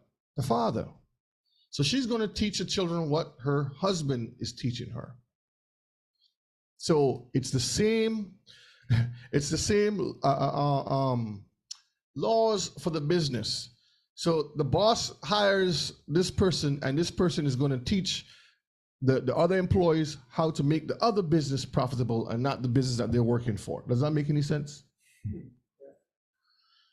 So if you're working for this company, you're going to do everything according to make profit for this company so you can grow with the company. Not work for this company, but give the secrets and everything. Like you have the supplies to build this wall for this company. As soon as the order comes in, you take the supplies and take it to the next company and say, here's some free supplies. Are you going to grow? No. So again, hear the instruction of your father and forsake not the law of your mother. Deuteronomy 17 and verse 19. And it shall be with him, and he shall read therein all the days of his life, that he may learn to fear Yahuwah, his Elohim, to keep all the words of this law and these statutes to do them. So we have to read it, we have to learn it, and we have to keep it, that we may do all of the laws. It's a structure, Mishpachah. We have to follow that. If we're going to lead, we have to lead according to what is written. We can't just make up our own stuff as we go along. We read what the law says, we learn it, and then we practice it, and we teach our children and our families. Brother Justin asked a question about the marriage license. That's a very important but a very delicate question, brother. So I can't just answer it off the bat right now. that's something that's going to have to be addressed, because there are many variables to that question. So- He says, what about yeah. those of us who have come into the truth, married under the laws of a state? Now, why I say variables, brother, is because you're talking about you and your wife. Where are your understanding at this point in this stage? You got to consider that, is she willing to, let's say you decide to take the thing and just tear it up and write a ketubah. What is she going to say about that? I don't want to follow none of that. Well, I already signed this thing, so we already agreed to these things. So that's where it comes into the question about the relationship, the immediate relationship. Just put marriage to the side right now, relationship, right? All of The truth, just following the truth. Let's say that you're married and you decide, I'm not going to eat pork, but a wife says, well, we've been eating pork all our life. You never killed us. And those things is no different from a relationship. How can two walk together unless they agreed, right? So that's why I'm saying there are variables, because you're not the only, you're asking a question, but another Hebrew has the mind is moving in a different direction. Yeah. And so that's a subject unto itself. So, Mishpika, any questions on the ketubah part? Write them down. So when we have the class coming up for ketubah, you can send them to Rebbe, email them to him, and we can address those when we have the class. So all these questions you have, write them down so you won't forget. Okay? All right. He then learns how to love and to take care of himself. This is continuing from the man. Go ahead, read that. He then learns how to love and to take care of himself. This is where he plans and creates his vision within the boundaries of Torah in diaspora. The man learns a trade or trades and begin to build his house. So everything that we are doing here and teaching is based upon the boundaries of Torah. What Torah says, what does the Most High require from the men of Israel, how we should raise our families, how we should present ourselves as a living sacrifice. We take all of this, and now we can draw or draft out the plan of what we want to do on this earth while we still have breath, breathing. I want our brothers and our sisters not to let the past issues divert your attention right now. Focus on the class, and hopefully we'll come back and cover some more of these different things, okay? Because sometimes what your past experience can cause you to go in a different direction when we should be focused right now, okay? So I'm not saying that that's what's happening, but if it is, just be aware of it, okay? Just be aware of what's happening when you discuss marriage. All of a sudden, because you had a bad experience, now that becomes a hindrance. Yeah, right now in this conversation. So just stay with what we're talking about now. And when we're dealing with the lawyer fees and the way that the marriage license worked against you and all those things, we can always have that discussion at another time. All right. Just write the question down or things that puzzles you. So again, the vision that the man has is within the boundaries of Torah, especially in our captivity. Because people would say, well, I live in this place and I'm bound by these laws, so I can't operate and do these things. That's actually not true, Mishpachah.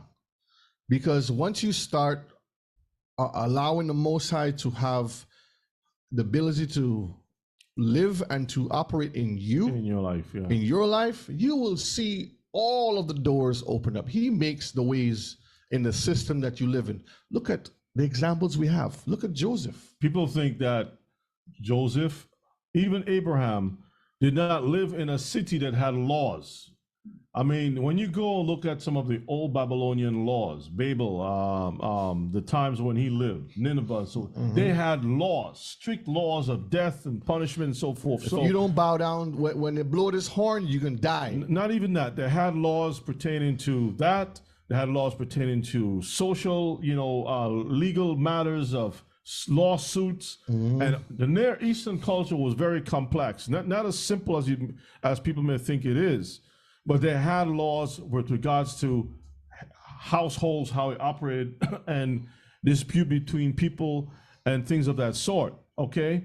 So they didn't just kill people just for killing's sake.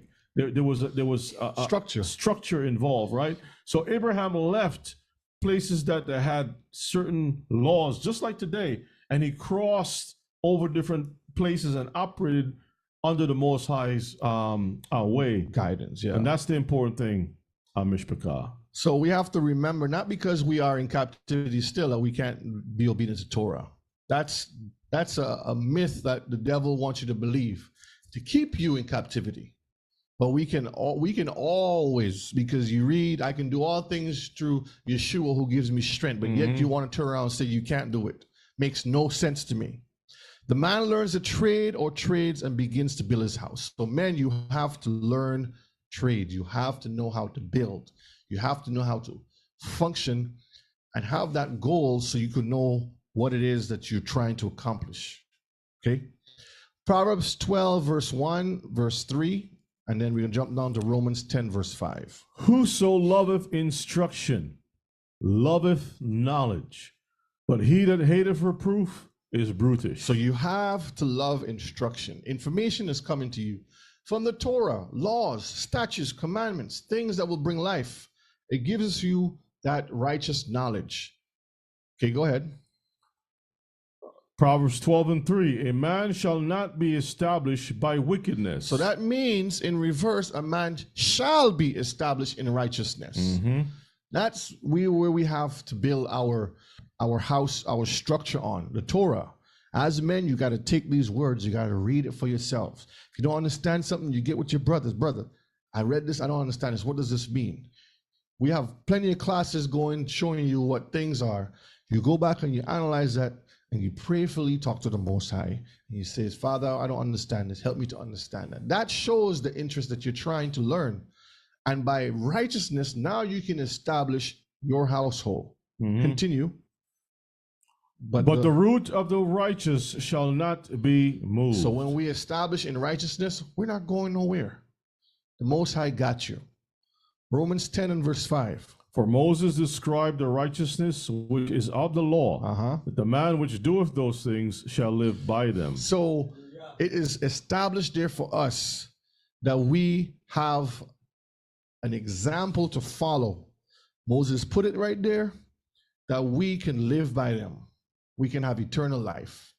Nothing has changed from the beginning. Continuing, the man. He then understands his role to becoming a man, leader in his community, a husband, and a father. He learns the responsibilities of leadership, provision, and protecting. So it's not like you just jump up one day and says, I'm going to be a man, I'm going to take care of this. You got to learn from somewhere. You got to learn these different roles, how to be a man, how to be a leader, how to be a husband, how to be a father. Okay, you have to learn these different things as you're going. A person who just came out of their mother's womb cannot be a father. It takes time. It takes growth. And the state of where our people are today, sometimes I even wonder if the men who we see as grown, right, if they're even capable of teaching their sons and their family and things of that nature, because as you learn something from someone, like you taught me something, or I teach you something, you take that knowledge and you pass it on to someone else just the same way that you learned it, right? Yeah. But if you've never had, or if you had a generation of no one ever teaching within your community, you don't have a grandfather or father or anyone, an uncle or any male with the ability to teach or instruct, it is very, very difficult for that son, that young man to now become a man and say, okay, I'm going to teach my son. Something is missing. Yeah. So it's a very unfortunate position to be in, family, as Israelites. And our enemy understands that. Because we broke protocol, because we disobeyed, a lot of those intricate pieces that we need within our life has been removed. Yeah. So now you're trying to fit a puzzle together with missing pieces. And the relationships that we have are all broken. Proverbs 1 verse 5 and Proverbs 9 verse 9. A wise man will hear and will increase learning. So you will hear what the word is saying. And by hearing, not only by hearing, but you're doing it now, you're going to increase in learning. Go ahead. And a man of understanding shall attain unto wise counsels. Because you're putting it to use, it's working. You know what? This thing is working good. I'm going to keep doing it. I'm going to keep trusting in the Most High. His word is actually showing me, rather than saying, you know what, forget about that. And this ties in with the vision. A wise man will hear and will increase learning. A vision, you don't want to, if you're going to use an example of a lens, you don't want to be out of focus. You want to have HD vision. You want it to be so clear, crystal clear, that you can be able to like even put your hand on that thing. So 6K. So you try to improve, right? You try to improve your understanding. So if you're seeking to build a home, anything that you can get, any advice you can get, and you don't want to look. I mean, you can look at people's homes that are broken, and that's probably a good place to go. Like one day I was driving around a community and I saw trash everywhere, and that taught me right away, this is not what I want for myself, because this is how the people live in their life. To them, they don't see a problem with trash being everywhere. For me, that's a problem. Yeah. So I go there to learn what not to do. Right. But then what am I supposed to do? If I just learn about not having trash, I need to be able to learn about building correctly. So I would have to go and seek out the right instructions to fulfill my vision. I need to have proper counsel to fulfill my vision. And every time I move forward, I need to get something more to help me to get to another part of that vision. You understand me? Yes, So if you're in yes. a foundation stage of your house, for example, and you don't have a clue about the roof, get the understanding that you need to get the foundation done. And then later on, you look into about the rest of the structure. And then the next part, you look into it. Some people have all the knowledge right away, but you may have to increase your learning incrementally. I hope that makes sense. Yes, yes. Proverbs 9 and verse 9. Give instructions to a wise man, and he will be yet wiser. Because now he has more information to make a better decision. Okay. Teach a just man, and he will increase in learning. It says just man. And that term just man equals out to a righteous person, a person that have the understanding, a person that is in the Torah, that can decipher and make the right judgment and decision for that moment. And he will increase in learning, because now he is looking for the future. Now he's going to say, this is going to bring more life to the equation. This is going to bring growth to the situation. And that's what we're trying to attain here. That man later goes out and finds himself a what? A helpmate or a helpmeet, a wife, and becomes a husband and starts his family. Exodus 21 and verse 10. If you take him another wife, her food, her raiment, and her duty of marriage shall he not diminish. So you're looking here at the role. Let me go back to this one here a minute. So when we go here, it's talking about learning and building.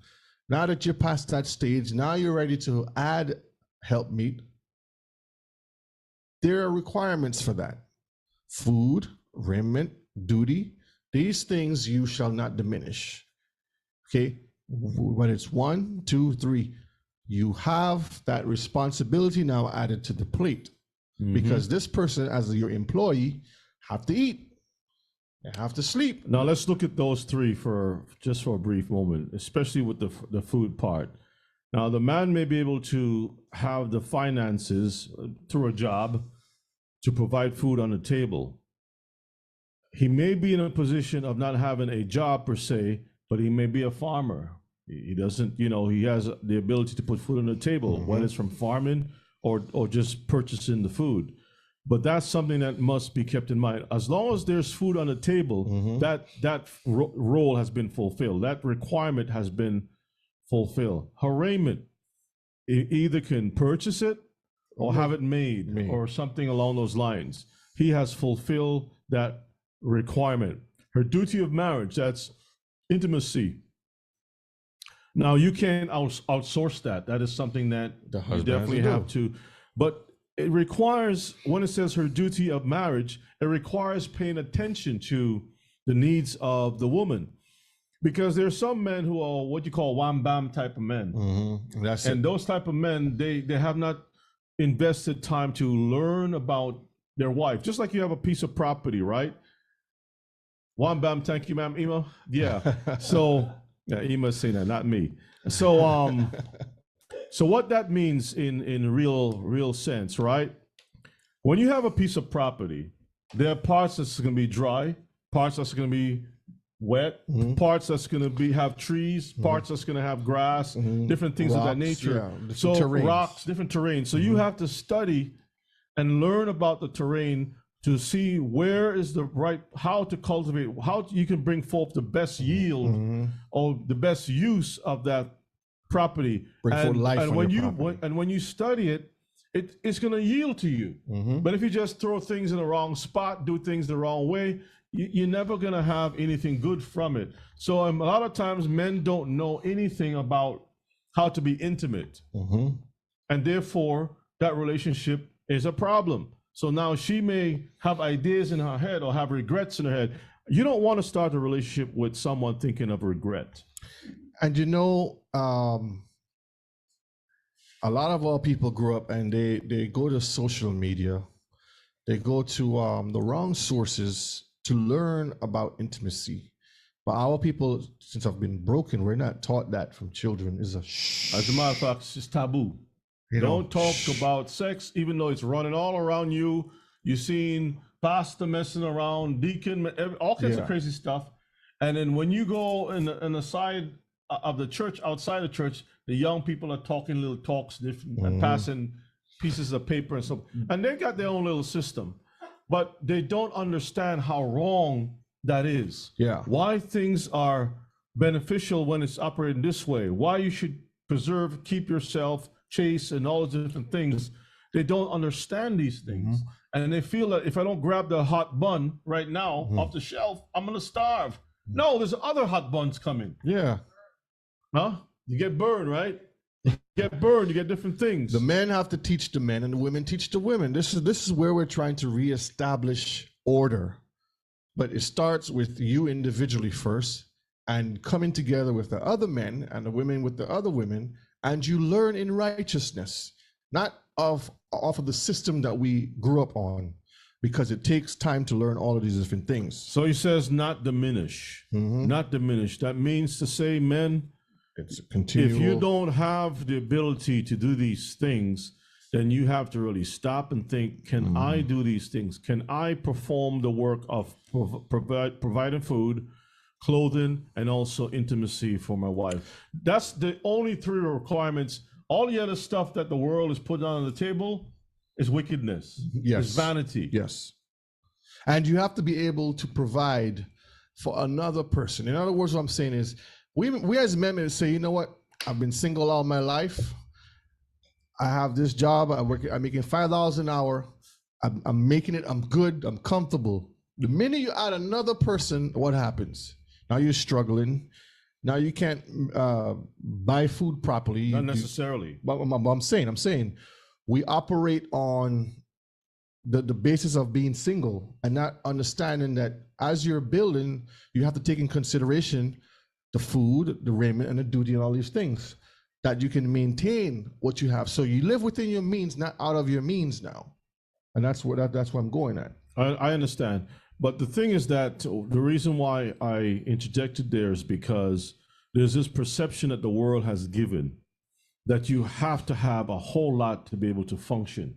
It doesn't work like that. Right. Now I'm referring to the But I amount. wanted to be clear for the audience that is listening, because it goes, you'll find that the way that the world explains relationship is all based upon like merit, like how much you can produce in order for you to be. Whereas the Most High never said that to us in the beginning. These are things that you acquire as time, you build accordingly. It just develops. Not to okay. Jacob went into his uncle's region, right? And he earned, he built until he got to be a very wealthy person. When he left with great wealth.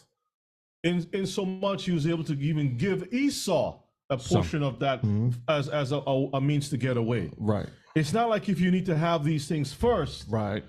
These things were earned. He developed these things, and having the right woman in your life Will and help family that, in your help that life grow. will help to manifest, get Right. that vision on point, and that's important. Because some, like I said, some people are blockers. Yeah. So the man himself, you start off as a boy, you grow into a man, become a husband, and become a father. That's the roles that you have. And I'm sure there's other roles that you can play as far as in your community goes. But these are the 4 basic roles that a man comes into. Leadership, you have the value and morality, spiritual and ethical, financial and economics. We don't learn these here as men growing up. Sometimes you're fortunate to have it in your life that somebody can teach you a few things. This is what you got to do. This is how you act. This is how you keep yourself. This is how you present yourself. This is how you save your money.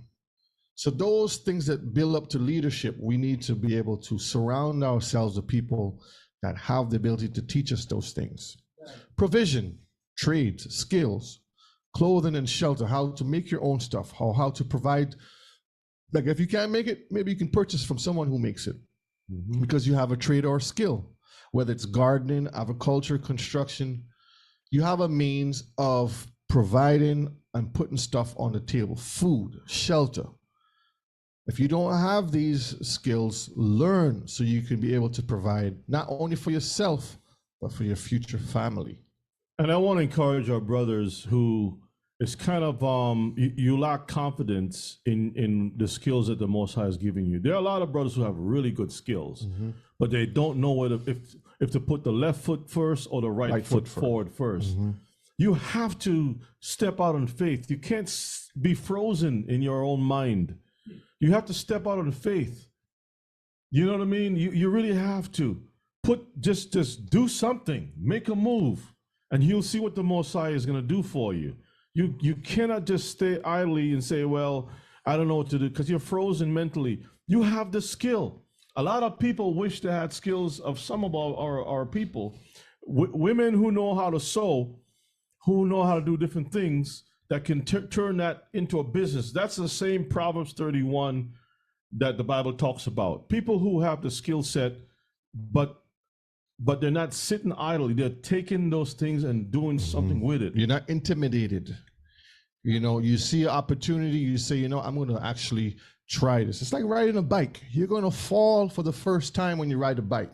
I've never seen nobody get on a bike and start riding straight. You will fall. And you learn how to avoid falling. You learn how to correct yourself. That is the process of growing. So in any aspect of your life, when you're learning a trade, if you don't know how to use a hammer, you know what? I don't care if I bust my finger twice, I'm going to learn how to use a hammer. Because at the end of the day, that hammer is going to save your life. It's going to help you put things together. Protection is another one. Some men don't even know how to even fire a bullet or you know, wield a sword or bow and arrow or whatever it is. It's not only for warfare, but it's also for security. And that also falls under provision because we have to still eat. So these things you have to consider. Ecclesiastes chapter 12 and verse 13, because at the end of the day, what is the whole duty of a man? Let us hear the conclusion of the whole matter. Fear Elohim and keep his commandments, for this is the whole duty of man. Hallelujah. All right, let's look at video number 3 and 4, and then we're going to get to the women next. Before you play that, the Galaxy A12, I wish you had a name. It's such a shame children are born into Yahuwah's earth without knowing the system they are born in. The parent must be honest and guide the child or children, not just by observation, but talk to the children, help them on Yahuwah, help them, guide the children, help them, oh Yahuwah, you understand, help your people, hallelujah. Okay, excellent. I think that's just Angela. I think that's what it is. No, that's not her. All right,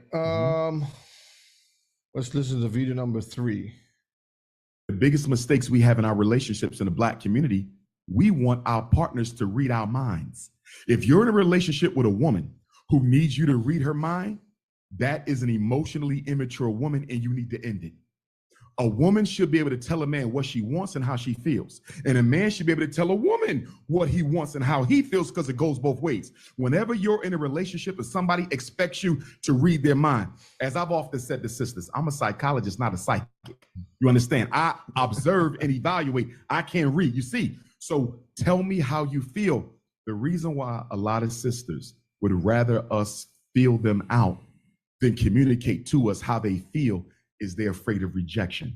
They don't want to verbalize it because they're afraid it may get rejected. So they would rather you read the mind so they don't have to garner the audacity to tell you exactly how they're feeling.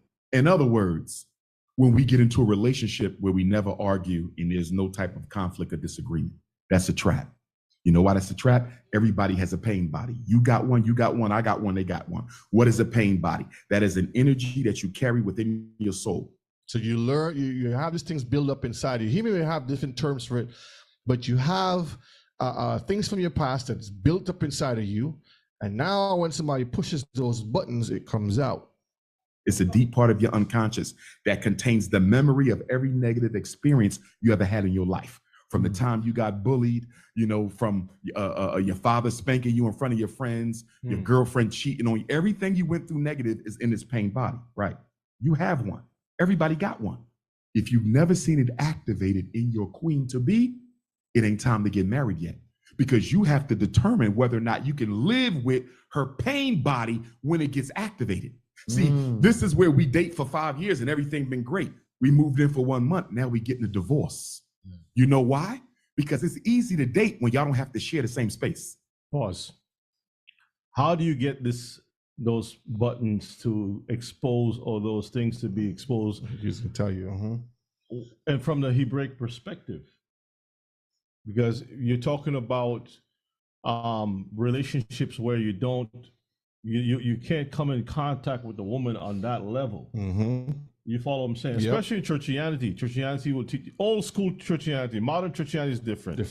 But old school churchianity will say that you can't touch the package unless you purchase it, and then you can open the package, and then you're stuck with the package. Right. So with the context of the package, all the craziness that's going on in here, you don't know what's going on, but whatever you buy, you keep it, and then that till death do you part. So you hold on to this thing here for the rest of your life, and you suffer for the rest of your life. You follow what I'm saying? Yeah. So a lot of things, like I said, Mishpachah, it sounds great, but reality is something that we have to really look at. There's a reason behind that. From the scriptures. Go ahead. And he explains that. He tells you about being with somebody without having any sexual relation, because you want to see in that small space how you two collide together, to push those buttons to know, okay, this person can actually operate when bullets are being fired at me. I know this person got my back. I know I can operate at this temperature when it's cold, when it's hot. I know exactly that we can both work together well under strenuous circumstances. But you don't know, Brother Justin just posted, he says, there has to be a willingness to be honest about what those areas are. And the thing is, before you get into marriage, for example, if a person see that you might be a successful person, they're not going to let you know or be honest, because they want to hang on to you. They want to lock into that contract. They want to get a deal. And then later on, after the deal, you got problems. So a lot of times, and it really varies. People, in most cases, people will not be honest. But I'm telling you, when it comes to the scriptures, it's a spiritual thing you're talking about. You have to govern yourself, Yes. regardless of what the situation may be. You have to govern yourself according to the Most High's word. That's the only thing that can transform you. That's right. But when you listen to brothers like this speak, it's always going to be coming from a non-spiritual side of things. I hope you all understand what I'm saying. It comes from a non-spiritual side of things. Yes. So there's a lot of talking. Who has the time to sit down and reason all these different things. It sounds good for podcasts, but put a one in the chat if both you as a female or you as a male has had the time to sit down and have long dialogues about all these psychological differences and challenges and so forth before you made a move. Put a one in the chat if you were able to do that. Michael is trying to put a lot of twos. Nobody's going to come out honestly and say, I have all of these disclaimers and problems I have in my life right here. Ooh, do you still want me? So Dauda says one. Okay, so Brother Xavier, you sat down and you were able to lay out every single thing. This is what you're getting. And you had all these discussions. That's rare. If that be the case, that's rare. Mm-hmm. But on a normal basis, most of us do not, unless you have some kind of a psychology background, most of us do not sit down and psychoanalyze every single thing. And here's the other part too. Even when you do have that background, how do you go into that relationship? How do you initiate that relationship? How do you get into that? Some people go in humble, or some people go in bold. Is you going with because it's like you learning stuff and you just accumulate information, but then when the time comes to act out what you have talked about, you have all these. It's like the UN. They sit down and they talk about all of these treaties and stuff like that, but then there's still war. That's the question. How the psychoanalysis sit down. Mm-hmm. Do you have reward or do you have war? That's the question. That's a good question. All right, so let's continue here. What he says. Ella, okay, hold on. Ella's going to say something. Yeah, well, what I want to say is to the family, to anyone, unless the sister and the brother believe the help is coming from the Lord, unless the two of them decide, well, Elohim first, and they agree unto that, whether they have money, whether they don't have no money, and they believe that Elohim will supply all their needs, I think that is the best thing that he can ever do. Mm-hmm. And some of the buttons that are pressed will reveal itself now, but then there might be some other things that the person themselves don't even know exist until they're put in a certain situation. Yeah. You really do not know everything. This is why the fail-safe system has always been the most high. Yeah. It's easy to date when y'all don't have to share the same space. Now y'all sharing the same space. And all that she kept hidden in her, or all that you kept hidden in you, now it's going to come out. And do you want to know why? The ego doesn't like to lie. 3 things normally force the ego to tear the mask off. Because when we dating each other, we're basically dating the ideal self we're projecting before the other person. We're not dating who we really are. When you meet somebody, you never tell them, I'm an alcoholic. I have trouble showing up for work at that time. I had 10 jobs in the past year. My father left me. I grew up in a brothel with my mother who was a prostitute. You're not telling her none of that. She has to figure out all your flaws on her own, just like you have to figure out all her flaws on your own. You see that? And so that's why we don't trust each other when we begin dating, because we both know we got a pain body. We both know we got baggage, and neither person wants to be transparent about what they. And that's where the Torah provides that safe space of being able to communicate, because you as the man have a righteous heart. You're going to say, okay, this is what I used to do. I don't do it no more. You as a female says, this is what I used to do. I don't do it no more. Now you can come together. You're not going to use what that person has done or used to do and throw it in their face, because that was what they used to. Now that you have the Torah in front of you, now you can say, moving forward, I am going to do this because I love the Most High, because this is what I'm required. I'm held accountable for this. So that space now becomes more easier to communicate. But when you live in the world, you don't have that.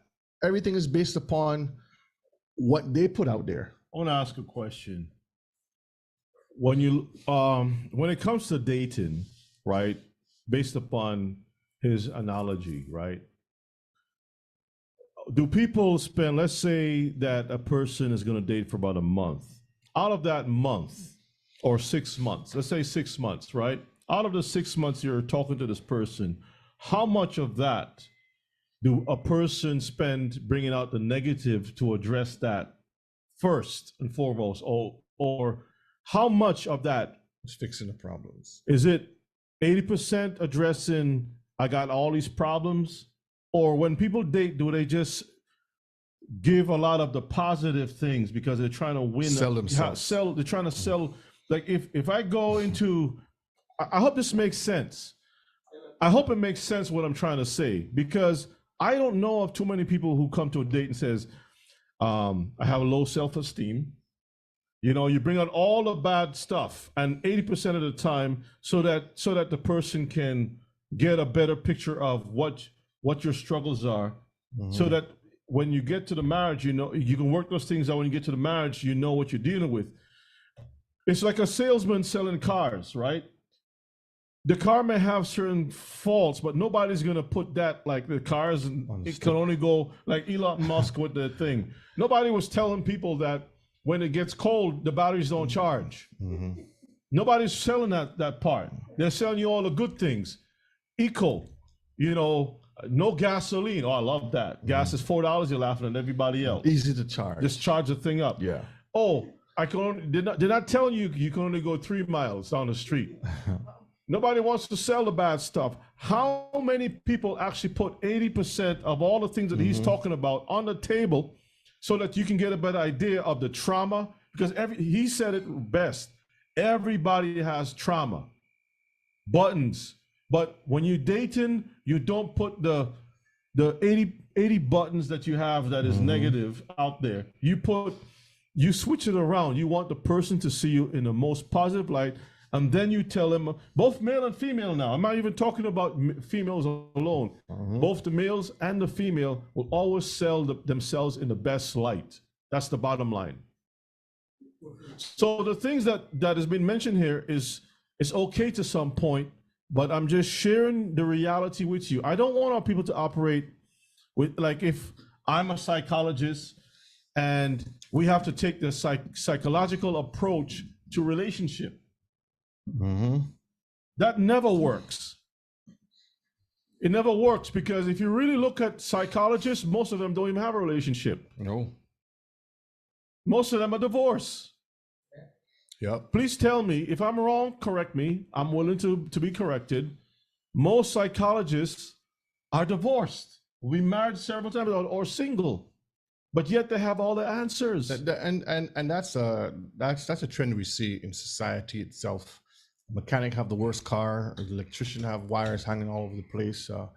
Whatever trade that you're supposed to be at or be a profession in, you tend to slack off on the things in your own home on that. I don't know why that is, but that's something that happens within society. But yes, people can come in a relationship and they can put things on the table and says, this is what I have. It's very rare. You hardly see it, but people do it. They will come and say, I have this in my life. Do you want to be a part of this relationship still? And you have to be honest with it, you know, and understand that it's not something that you're going to throw back in the person's face. The issues are from the beginning. When you truly love somebody, truly, here's the thing about love. Love is unconditional. That's the first thing I want to say. Is it really? Love is unconditional. If it's conditions on it, it ain't love. It's a contract. And that's okay if both of you agree on those terms. She may agree. We have a pleasure contract. We got an economic contract where you're going to take care of me. And as long as you take care of me, I'm going to be your woman. The Puff Daddy arrangement. You feel me? That works for some people. No, you have women like that. You have men like that. Right. I'm going to floss you up. And as long as I floss you up, you're going to be loyal to me. But that's a contract. That's not love. Contracts are different from love. Why? Contracts are conditional. Right. Love is unconditional. If I love my queen, what if she comes home one day and say, hey, baby, I don't want to work this. I don't want to be a lawyer no more. But if I only married her, because I like the way her law degree looks on Dr. Umar in public. You see how this goes? She's changing. But if I love her, okay, baby, that's what you don't want to do. You want to go into something else? Let's do it. Love is, when you love somebody, you are 100% unapologetically and unconditionally committed to that person's best interest, even if it is to your loss. Now, again, we have to base it off of the Torah, because we're looking at what is written and what we are supposed to consider what love is. And love is doing what? Keeping the commandments. Because once we base everything off of those commandments, everything falls into place and everything is aligned. Thank you very much. But you just hit the thing on the head. The man is saying love is unconditional. Is that how the Most High operate? On conditions. The Most High does not operate with some unconditional stuff. Deuteronomy 28 is, if you don't do such and such, this is what's going to happen to you. He says, if you put your hands to the tree and eat of it, this is what's going to happen to you. There's a conditions. So what he's selling us is the same reincarnation thing around his neck that he's selling us is Christianity. Yeah. Christianity is Jesus love you no matter what. There are laws. Laws is conditions. Laws is based on conditions. If you do this thing, every job is conditions. He's a psychiatrist. He knows that there are laws that govern psychiatry. If you don't do these things, you're not going to become a Dr. Umar. I'm sorry, Brother Shea. I'm not trying to go against the video you're putting, but I'm just showing you that this is part of the relationship. It's a clash with our people absorbing. Right. See, we have to absorb things which is truthful. I don't want you all to believe that people can just slide in. That's the devil speaking.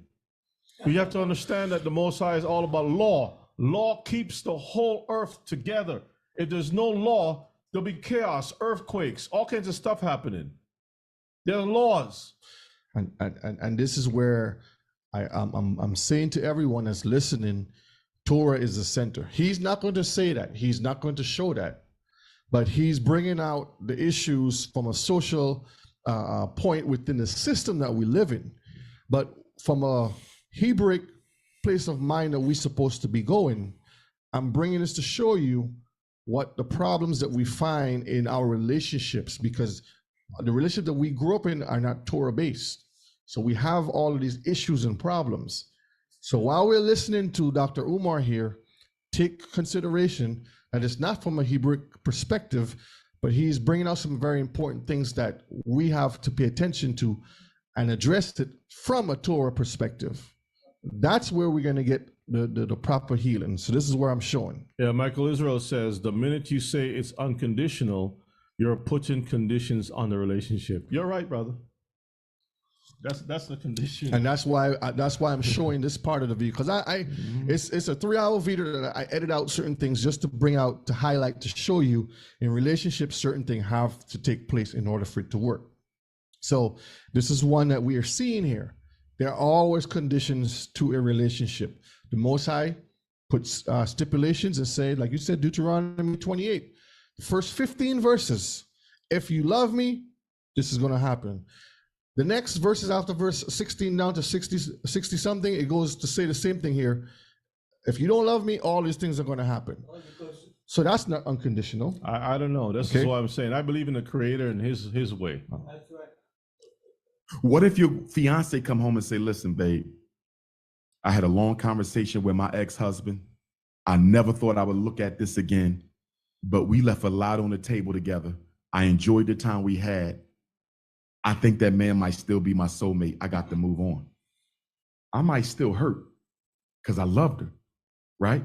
But if that love is true, if you feel that's who you meant to spend the rest of your life with, I gotta love you and want the best for you. Most of us cannot do that. What we call love is limited to your investment in me. You see that? Yeah. Anytime they step outside of the box we created for them, we get angry because that was not love. You had conditions on it. Yes. Your woman gained 20 pounds. Now you're going to divorce her. You say, if you gain another 20 pounds, this marriage is over. That was not love. That was a contract because it had conditions. Stop it. And that's where the conditions come in. So that's why I said we have to have discernment when we're listening. Love is about saying, baby, if you get 20 pounds, you're going to have a heart attack. It's not about the shape. And why would you use that analogy about she going back to her first husband? That's anti-Torah.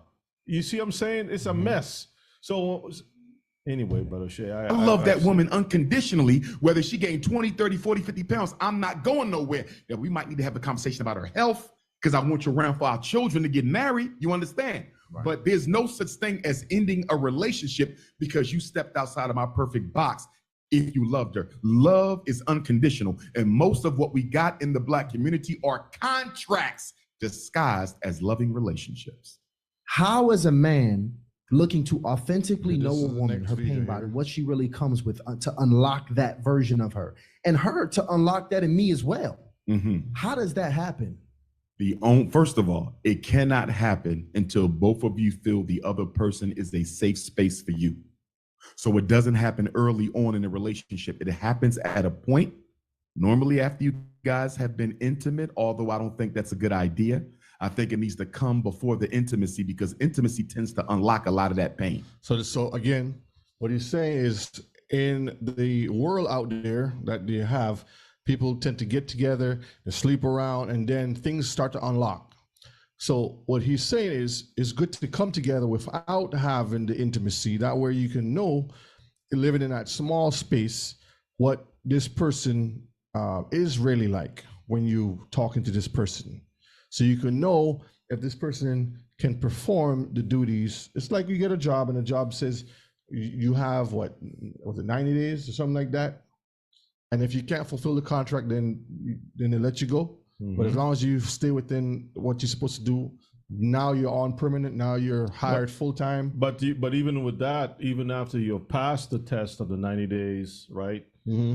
Things can happen in a job where they can still let you go there are companies based on the state where they can let you go for no fault at all. Right, no fault. Right. You know what I mean? So they'll let you go regardless.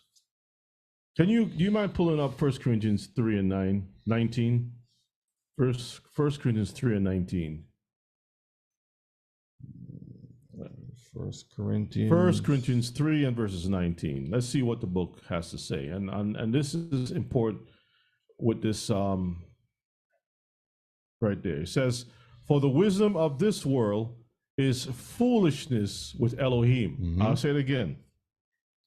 "The wisdom of this world is foolishness with Elohim, for it is written, He taketh the wise in their own craftiness.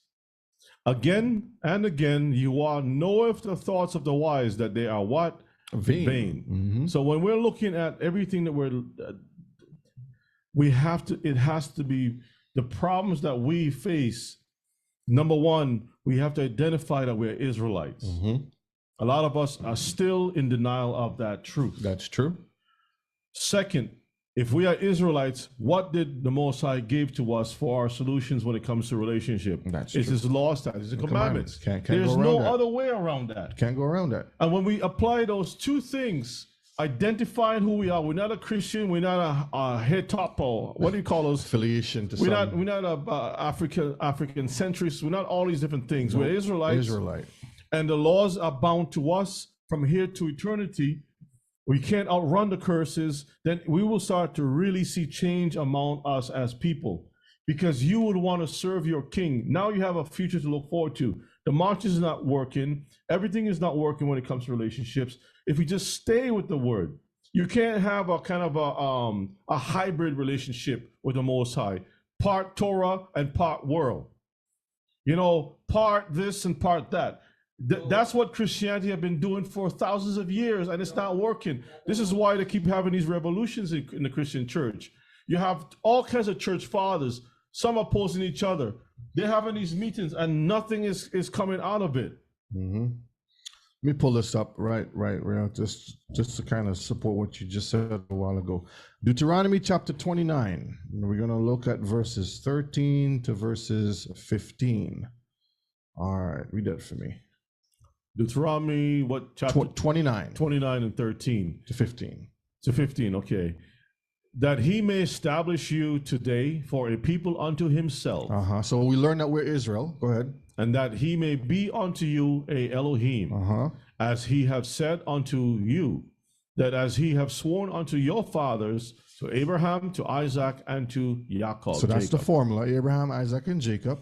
Neither with you only do I make this oath, this covenant, and this oath, So not only to the forefathers, Abraham, Isaac, and Jacob, but with him that standeth here with us this day. so before when he was speaking to the Israelites that came out of Egypt, before you who are our Elohim, and also with him that is not here with us this day. that's to us. Mhm. So the contract that the Most High has put forth, like you said, you have to realize that you're Israel and that we are bound by law, statutes, and commandments. So not only to our forefathers, but to us and to the future. So it's something that was set there that is everlasting. Mhm. And once we remember that, even like I said, we're watching this video, it's just to take out certain things that we can help us understand in our relationship building, the problems that we have within society. But again, we have to take it from a Torah-based understanding. Mhm. Let's finish this other one here. See, so when you guys get to a point where you're pretty sure that you're interested in taking this a little further, let's start talking about some of the things we've been through so we can understand each other a little more. Okay. You see that? The problem is people are very slow to disclose past traumas because, number one, they buried them somewhere deep within themselves and don't want to touch them again. And they fail to realize that they still exude energy and influence all throughout your life. So that's number one. She don't want to revisit the rape. So I'm not even going to bring it up to him. You see that? Yeah. That's how trauma operates. We think we can bury it. You can't. So that's one issue. Number two, if I tell him this, how do I know he ain't going to share it with his mother, his best friend, his brother? We as Black people have a very poor culture of confidentiality. We don't keep things confidential. You know, I look at my life, right? I've never discussed my personal, intimate moments with women, with nobody. If anybody ever found out about me and a woman, I don't care if it was high school, she had to tell it. Because I consider the woman so sacred and her giving me that part of her so sacred, nobody will know that this ever happened. But I know few men who are like that. A lot of men are like women. They want to run and tell everything that goes on in the relationship. If there's no confidentiality in the relationship, nobody's ever going to disclose anything. A woman has to know that if I tell him this, even if we don't work out, this never goes into another person's ears. You would the same way. If you got a man who's been sexually abused or grew up in a foster home, but nobody knew it, or my mom is really my aunt because my mom left me on a step, if I tell her this and we end up not working out, is this table talk at girls' night? You see, so people got to really feel you're a safe space before they start to divulge that part of themselves. It's expose culture right now. Everything, everybody's being put on blast right now. And that's exactly why a lot of us are not willing to tell our significant others the type of pain that we carry around with us every day. Because if this gets out, it'll be used against me by people who are not for me. So in my effort to bring some healthiness into our relationship, you just unearthed my trauma for the world to use against me. Trauma is a hell of a thing, gentlemen. It's a hell of a thing. People bury it and they don't like to bring it back up. And see, here's the thing, to your point, there were 4 things we needed as children. If you got these 4 things from both parents, you needed it from mom and you needed it from dad. The opposite sex parent is more relevant though, although both are important. You needed intimacy. You needed your mother to love you and you had to feel the love. You need your father to love you and you had to feel the love. Remember, a woman's first love affair is with her father. It's not sex, it's psychological. A man's first love affair is with his mother. It's not sex, it's psychological. If my mother loved me right, I'm not afraid to love a woman when I grow up. You see that? And I have confidence that if this relationship doesn't work out, I can leave it and find another one. You see that? Yeah. If that woman's father loved her, she won't have trouble loving a man. And she's not going to walk around scared. Is he cheating? Is he going to hurt me? Because her father validated her womanhood so much that she knows if it doesn't work out, I can leave and find another one. Women who had their fathers in their lives in an intimate, healthy way. Men who had their mothers in their lives in an intimate, healthy way, they operate in the dating game completely different. If y'all think about the women you dated who had a loving relationship with a biological father, and the women you dated who did not know their father, I'm quite certain you can tell some differences between them. Trust, anger, vulnerability, confidence, completely different man and woman. So you need intimacy, that love.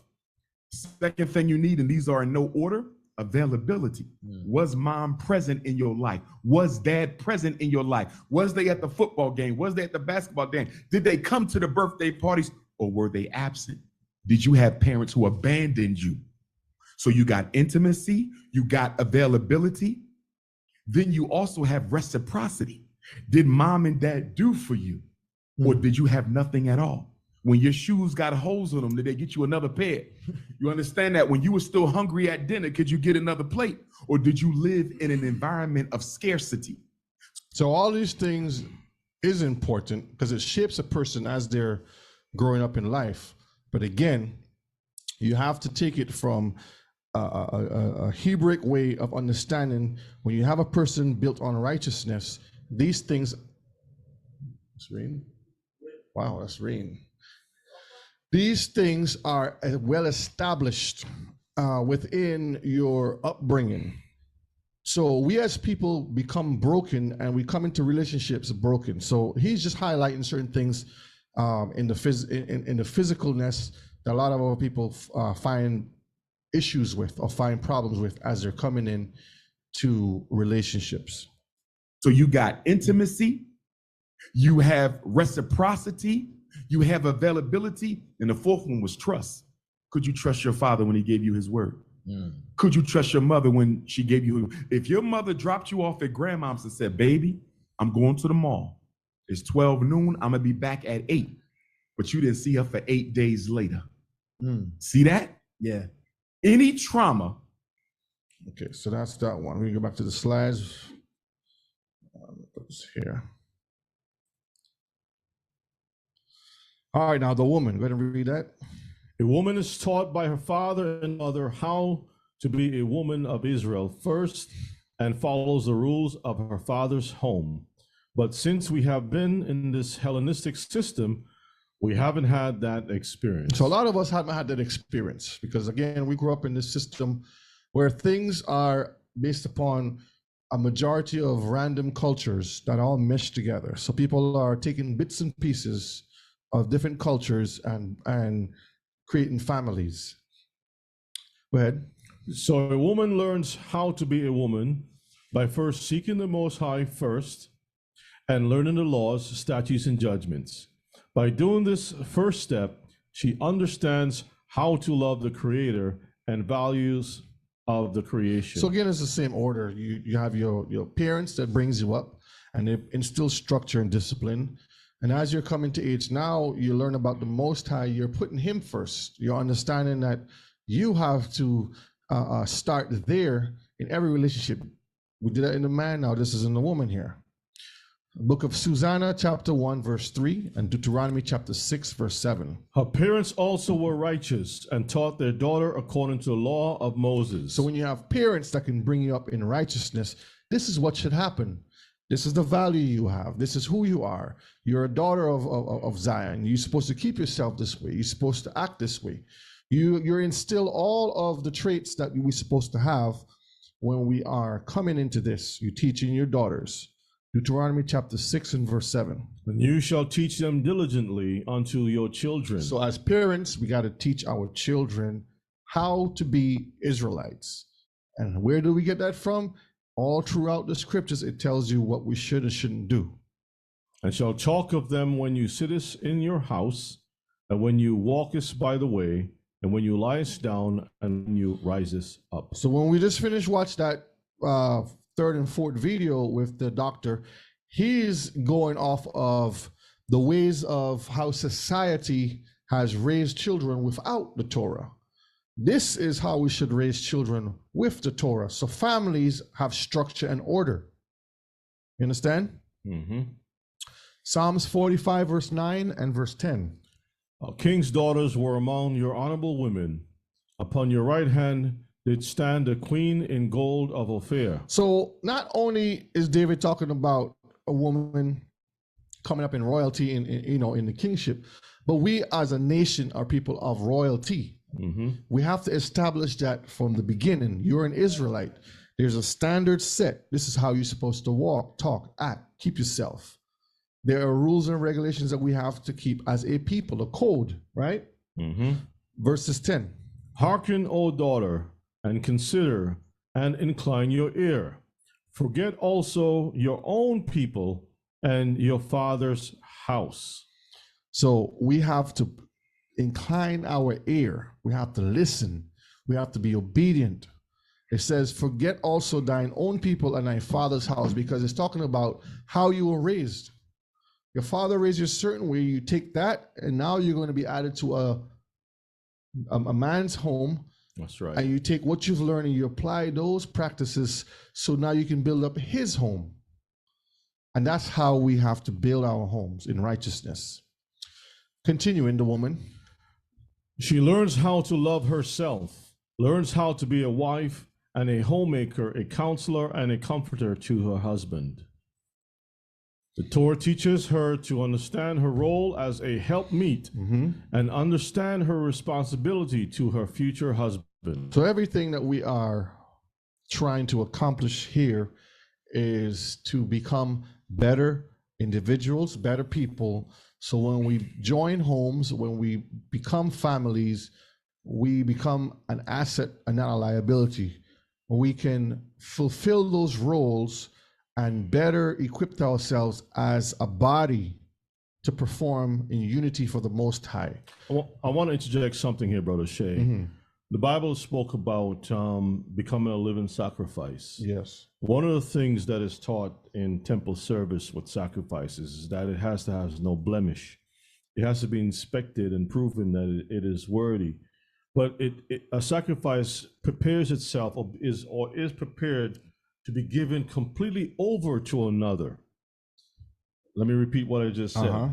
A sacrifice is prepared to be given completely over to another and is submitted to that other completely. It does not take back itself from being given as a sacrifice. Do y'all understand what I just said? So when we're talking about a relationship, you have to come with the mindset of living sacrifice. You're all into you're all is into it.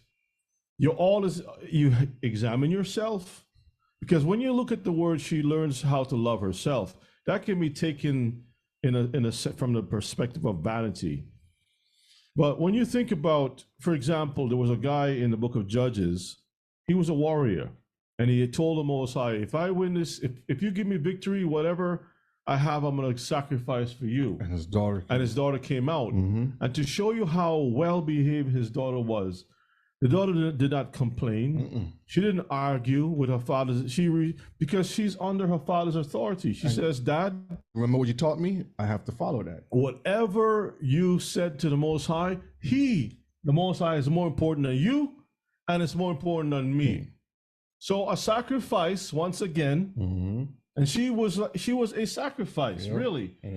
She submit totally because she understands the rules of how it is. This brother here talking about dating game. This is why we have problems. Because you have this thing where you just go, and if your woman change her mind, you love her, let her go back to her husband, or he decides. But yet you talk about love is it doesn't make anyway. Again, it's a sacrifice, brothers and sisters, that I laid on myself before my King, the Most High, and the woman does the same thing by honoring her husband, because she's doing everything. The Most High says, wife, submit yourself unto to me, your husband, as unto me. So what does she do? Most High, you created me. You made me to be a helpmeet for my husband. I put my all to you by serving my husband. Exactly. The husband, you says to care for your wife. Most High, I submit myself totally to you. I give you my all. You says to care for my wife. I do that. So the focus is always on Always on the Elohim Most all High. the time. It falls back on the And you'll Most never High. go wrong with that. And that's the order. Because you're held accountable Mhm. by your higher power, right? Yep. It's simple. It's no bunch of psychoanalyzing a whole bunch of stuff, because then it gets complicated. When does it ever stop? Mhm. Okay. The woman then learns how to be a mother to her children. Proverbs 14:1. Every wise woman buildeth her house, but the foolish plucketh down her hands. So the question is, what does it mean she buildeth her house? Let me see who in the chat would answer that. What does it mean for this woman to build her house? Every wise woman buildeth her house.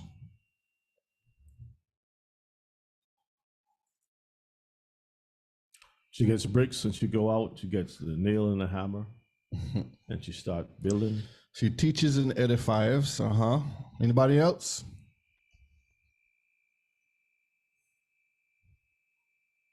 Come on. Everybody else is sleeping on.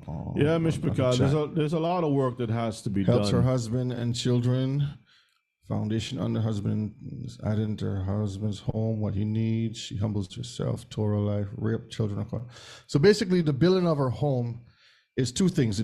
It's teaching or instilling, number one, what the husband has put into place. Put in As the work far in. as the husband says, this is what I need. So the children, the building of the house is bring up the children according to not only the Torah, but what the husband has instilled based upon the very Torah. And it must have loyalty. She must be loyal to that house, to know that no other influence is going to come in. This is my husband's house, and I'm going to do whatever it takes to see that this house is standing. So there's no two sources of information coming in. There's Right. one source of information. This is my house, and I'm going to defend this house by raising my children to be part of this house, so they can be satellites later on in life. Because the children is the future of that enterprise. So you're teaching everything to the children, the employees, that comes down later, what the husband has put in place. Your father says, this is what we're doing, this is how it's going to be. You remember Abraham and Lot had divided, right? Because Lot's men were fighting with Abraham. That's a divided situation, right? And you can see that same type of division went into was part of Lot's family, because when the time came to make a move to leave Sodom, The wife was divided. the wife was divided. She was looking elsewhere, right? So she wasn't loyal. She had another type Agenda. of spirit that was going on. And that creates this kind of a competition and being, combative. So we got to keep that in mind. The woman has a very important role in raising the children, the future of the man's estate, the future of Israel, especially teaching of the younger women. Titus chapter 2, verses 3 to verse 5. The aged women likewise, that they be in behavior as becometh holiness, not false accusers, not given to much wine, teachers of good things, that they may teach the young women to be sober, to love their husbands, to love their children, to be discreet, chaste, keepers at home, good, obedient to their own husbands, that the word of Elohim be not blasphemed. Now, there's so much to pull from this, because you have to understand it's a very important role. It's a big role. When people says, "Well, I'm just the help." No, you're not just the help. You're responsible for a whole lot of things. You're responsible for the legacy of that household. If it's going to die or if it's going to live, because you're going to teach the women that are around, not only your household, but around you too. Okay, how to be sober, because some of our women from past have issues of alcoholic behaviors, right? You're going to teach them how to love their husbands. This is the question when we asked before, in Christianity and stuff is, we don't want to talk about that, but there's a bunch of gossip going on. Who's sleeping with who and who's doing what. But if you teach your younger daughters how to love your husbands. Okay, this is what you were supposed to do. When you have your nadar, this is what you're supposed to do. This is how you keep yourself. This is how you smell good. This is how you dress good. This is what you do. Entice. All these different things, how to attract your husband. Love your children. This is how you discipline your children. Based upon these principles that the Torah has established, this is what you're supposed to do. Be discreet, chaste, keepers at home, good, obedient to your own husbands, because like you said, you're building the empire for this home. So you're not going to run to another home and try to build your home according to this man's home. You know how some women would say, you know, I want my home to look like that. No, whatever vision he has, you're going to build up for that vision. Don't look at the other sister to try and have what she has. It's different. Different enterprise, a whole different business altogether. So know what exactly you're getting yourself into. What is your husband's vision, and what are you being hired for? How are you going to fill that role for him in righteousness? Read that one for me. As a wife, she is delicate to her husband, yet strong for her husband. She learns from her husband. She learns for her husband. Is that correct? She learns from her husband. Okay. From her husband, the trades that he learned and is in his support system to him. So it's like, and is his support system to him. Right. Okay. So it's like Adam was called to take care of the garden. What do you think Eve was there to do? Help him do the things that he needs. Okay, if he needs to help lift this branch up for me, if he needs to give me some water, give me some water. Whatever he needs help to accomplishing that goal, that's what she's there to do, assist. So yes, you got to be delicate, but yet you're still strong. Okay, Jeremiah 6 and verse 2. I have likened the daughter of Zion to a comely and delicate woman. So that brings balance. That brings the order of the structure into a good foundation, because he has the Torah that he's building on, and he has a support system to help him build on that Torah. I like that. That's being feminine. Jeremiah 6:2. That's right next to that, being feminine, comely and delicate. Right. Beautiful. Susanna 1 and verse 2 and verse 31. And he took a wife whose name was Susanna, the daughter of Kelkias, a very fair woman, and one that feareth Yahweh. So she was beautiful, but she feared the Most High. That means she respected Torah. So she wasn't just going to be some old woman just because she's beautiful, but she had that value of the Most High in her. Go ahead. Susanna 1 and 31. Now Susanna was a very delicate woman and beauteous to behold. So there's a balance. Nobody can say that you just all beauty and no brains, that they will say, but you have to have the balance of righteousness in you. You have to have that stability of knowing the law, statutes, and commandments, because all that will make you complete when it comes to being the woman. Proverbs 12 verse 4 and Proverbs 11 verse 16. A virtuous woman is a crown to her husband, but she that maketh ashamed is as rottenness in his bones. So the people love this one with the virtuous woman, but again, you don't want to be the Vashti with the V. They want to be the virtuous, so the V. But that only happens when you are grounded, connected, learned, and practicing the Torah. Now, because you do that, now you are this crown jewel. You know, what did the king say? I'll give you half the kingdom. Even half of the kingdom. Because you're that precious to him. Proverbs 11 verse 16. A gracious woman retaineth honor, and strong men retain riches. So she retaineth honor. What does that mean, Mishpachah? To retain honor. What does that mean, to retain honor? When a person is, it says a gracious woman.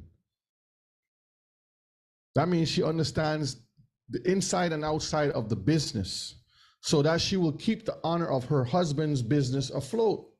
even if he, some like with example with what's the guy with David when he wanted a piece of bread and the guy was like no, and the wife came and said, here's a piece of bread. Oh, Laban, Nabal. Nabal. See, that's retaining honor because she understood the whole mission was going on there. So you have to have that spirit of discernment too. Sometimes the Most High put these things in within our women to assist us.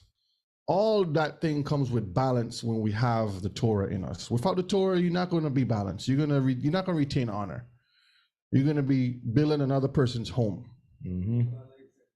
So overall, the woman starts off as a girl. She becomes a woman, a wife, and a mother.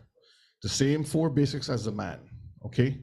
Now I want to pull this up real quick. 1 Kings chapter 1 and verses 1. We're just going to skip through it just to show you with the nurture part right here. The comfort part.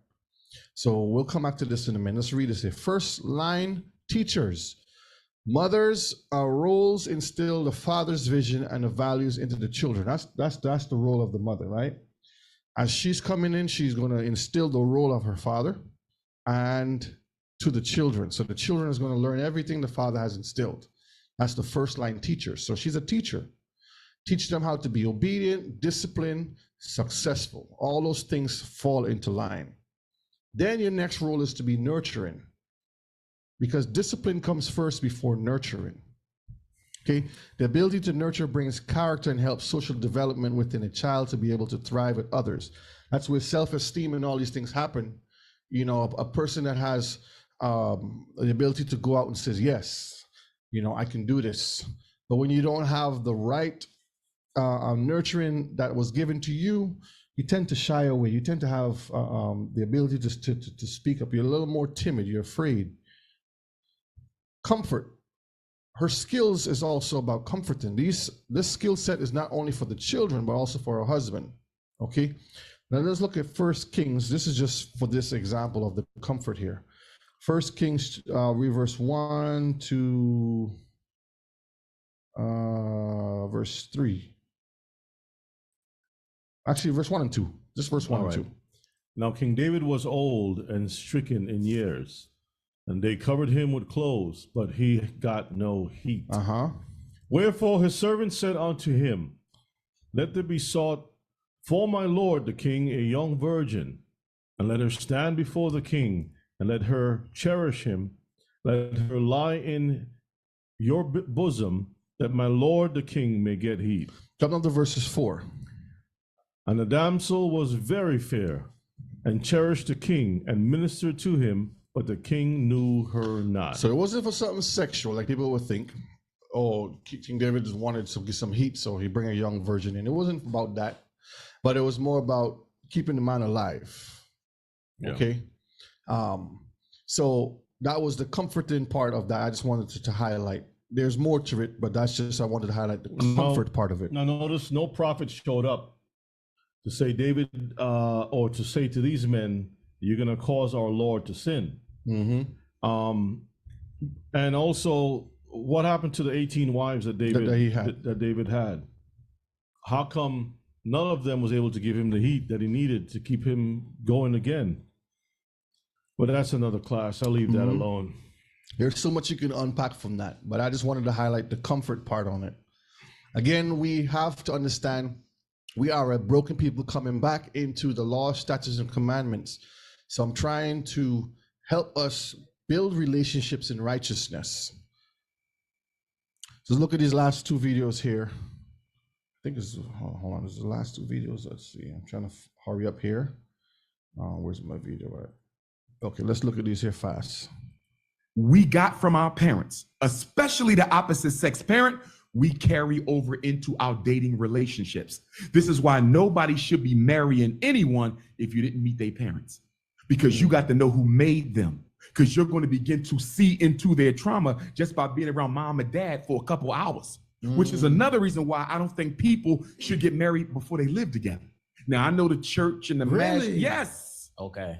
They're going to be pissed off at you for that one. Yeah. But I have limits. Go back to what I said earlier. The reason why you got to live with someone, my maximum, and I tell women this, I'll say it here now. 2 years. No, he's just giving a number. Again, this is his psychology and stuff. But just listen to the information and you process what's good out of it according to the Torah. Drive the car for 2 years. Yeah, you're not going to live with somebody for 2 years. So that's ridiculous. Okay, you're not going to use and abuse somebody for 2 years. But there's a time period that what he's saying is it's good to get to live in that person's space to kind of see what you're dealing with without testing the product. You're not going to be having sex and all these other things. What you're doing is you're learning. The woman will come and says, okay, this is the man will say, this is what I have, this is my space, this is what I'm working with. I need you to help me do this. Can you do this job? Let me see you do this job. Let me bring you here so we can build this empire together. She would say, okay, let me show you what skills I got. And then y'all would come together, and all of the problems that she may have or you may have, now you may be able to see, oh man, he gets upset real quick if I say this, or she doesn't respond to me or doesn't respect me in the way I thought she was going to respect me. Whatever it is may come out. Now you can deal with those problems and say, you know what, we can fix this, or tell you what, this wouldn't work. And this is where he's trying to explain. But remember, this is from his psychological, worldly viewpoint. So we're not taking that sense. We're just understanding where the trauma and stuff that our people comes with. So let's listen. If a woman been living under the same roof with a man consecutively for 2 years, he knows if he gonna wife her.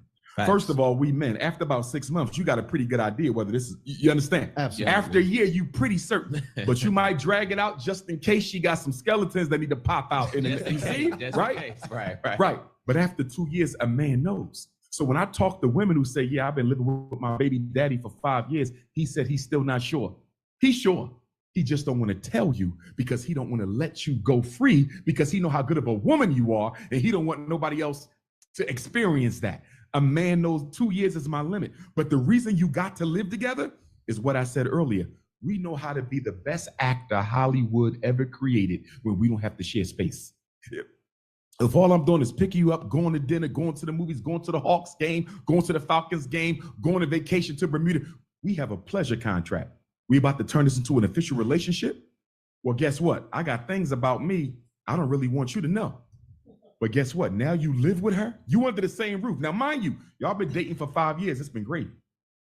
You live with her for 1 week. Guess what you found out in 1 week? You found out she don't like to wash her ass. So again, some people don't like to take showers. You'll learn about hygiene and those things too. Okay? This is real. Right. This is real. She finds out you don't like to put the toilet seat down. You find out she can't cook. She find out you got 2 other cell phones and both of your baby mamas call you all through the night and talk about their personal problems with their new boyfriends. She would have never knew that if y'all never cohabitated. She not paying bills on time. You not taking out the trash. You not spending no time with her kids. Now, when you were just picking them up for dinner, you was okay with little Raekwon, right? Now Raekwon in your house, you don't want shit to do with him now. You see this? Yeah. You got to live with people. You got to live with people because you never fully know someone until they drop their guard. In the 3 conditions that normally force the ego to stop lying and tuck away the actor we like to project: pregnancy, marriage, cohabitation. Yeah. I recommend you cohabitate first before the pregnancy and the marriage so you can really know who this person is. You don't know them. So again, you get to know that person without this the sexual part of it is what he's saying. There is a time period that you learn about the values that this person is going to fit or not. Okay. If you ain't lived with them, but ladies, it should be a 2-year limit. Your person. And then what happens after that 2 year? Start again? No, we didn't say about 2 years. No life. I'm saying with him. I mean, I don't know. You know. Anyway, the Torah has In the the- answers. Yeah. Agenda you had for yourself. Because remember, relationship means compromise. If you're not ready to give up or give in on anything that's important in your life, you ain't ready for a relationship. You still need a pleasure contract because you're not ready to be accountable and you're not ready to take on responsibility for that other person. You see that? Yeah. So a lot of the confusion stems around the fact that you like her, but you're not ready to compromise the life I live. I'm not ready to only watch one game on Sunday with the homies when I'm normally there from 12 to 12. You see? Again, we're talking about the Torah. So we have to base this on is this person going to fulfill my vision based upon the Torah, okay? That I'm not ready to put in the type of time with her children that are not mine that I spend with my own. You see that? Yes. I'm not ready to start being responsible for how I spend my money. I normally do it how I want, and she wants us to have a budget. I ain't never done no damn budget. You see, are you ready to compromise? Because two egos that are not ready to compromise can't have a relationship. That's a situationship or a pleasure contract. And again, that's all right if that's where you are. But the minute you say relationship, that means you got to give up in order to get in. So the structure that the Most High has put there, you have Elohim, you have the Son Yeshua, you have the man, you have the woman, you have the children. That's a contract already assigned. Like you said, I'm going to do everything to fulfill the contract or the promise I have with the Most High. My helpmeet is going to do everything to fulfill the contract with me for the Most High. And the order flows that way. So when he's talking about the compromise and stuff, that's already taken care of because you're following the Torah. You're going to do everything because the Most High has already instilled that. If you love me, you'll keep my commandments.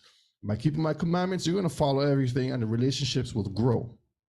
We need that intimacy, that trust, that availability, that reciprocity, right? Right. Mm-hmm.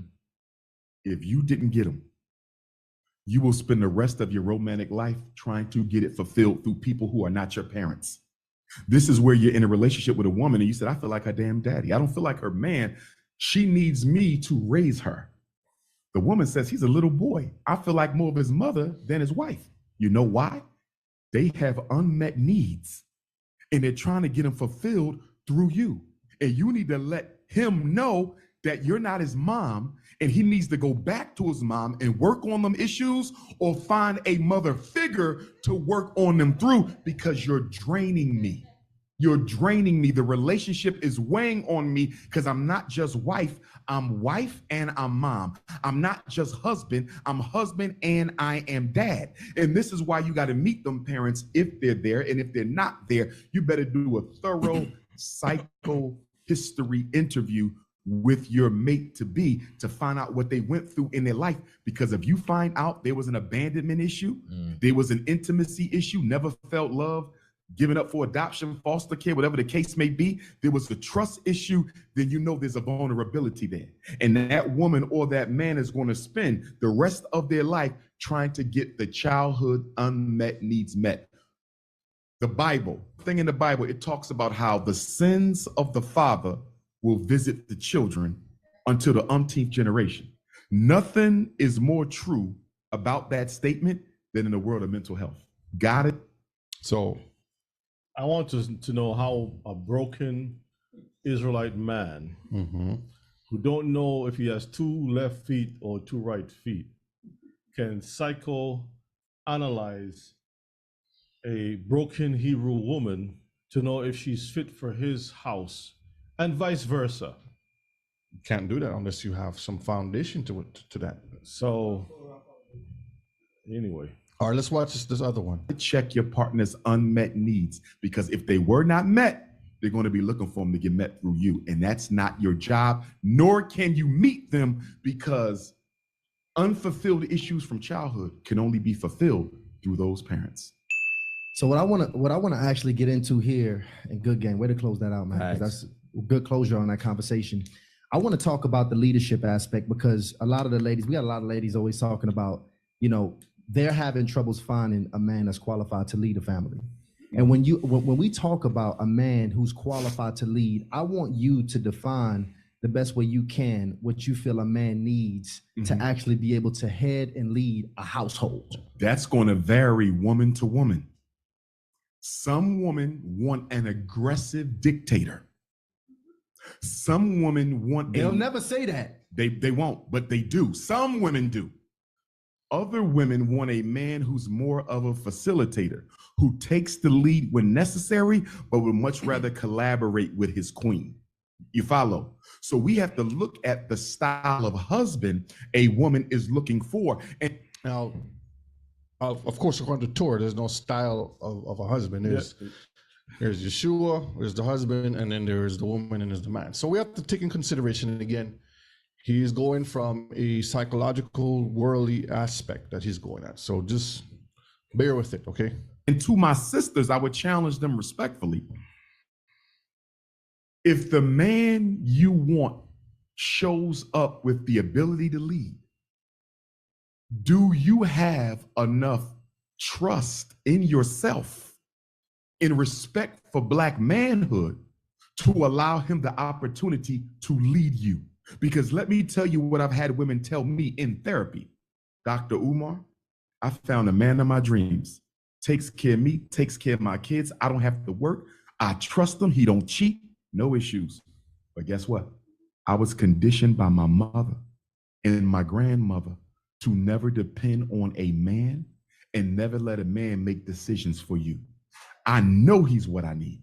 I know I can trust him, but the conditioning in my family, the intergenerational, we don't trust or respect Black men, has gotten so deep into my mind that the very man I waited my whole life for, I might lose because I can't get control of my issues. So when a sister say you looking for a leader, are you ready to receive him when he shows up? I remember you said when a person is looking for a righteous person, like a sister looking for a righteous man, a Torah-fearing person, right? They have to be careful what they ask for because that's what they get.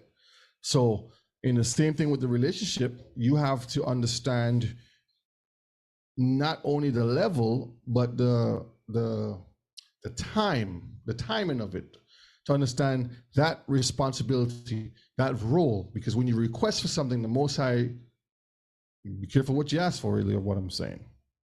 You see that? Yeah. Because a lot of women can't relinquish that, even though our sisters have been punished far too long because of the white man's war against the Black man that sends us to the penitentiary and to the graveyard. Black women have had to lead on their own for 50, 60 years. So they've gotten so comfortable not having to answer to a man. Look at this now. You're talking about 3 generations. No man. Now one comes up, traditional family values, church-going man, spiritual man, and she can't let him lead because even though she's tired of being in charge, there's something about the power she don't want to relinquish. And that's a big reason why a lot of women don't have husbands. It's not because they can't find them. It's because they cannot respect a man who shows up with traditional Black masculine traits. In other words, a person that's following Torah.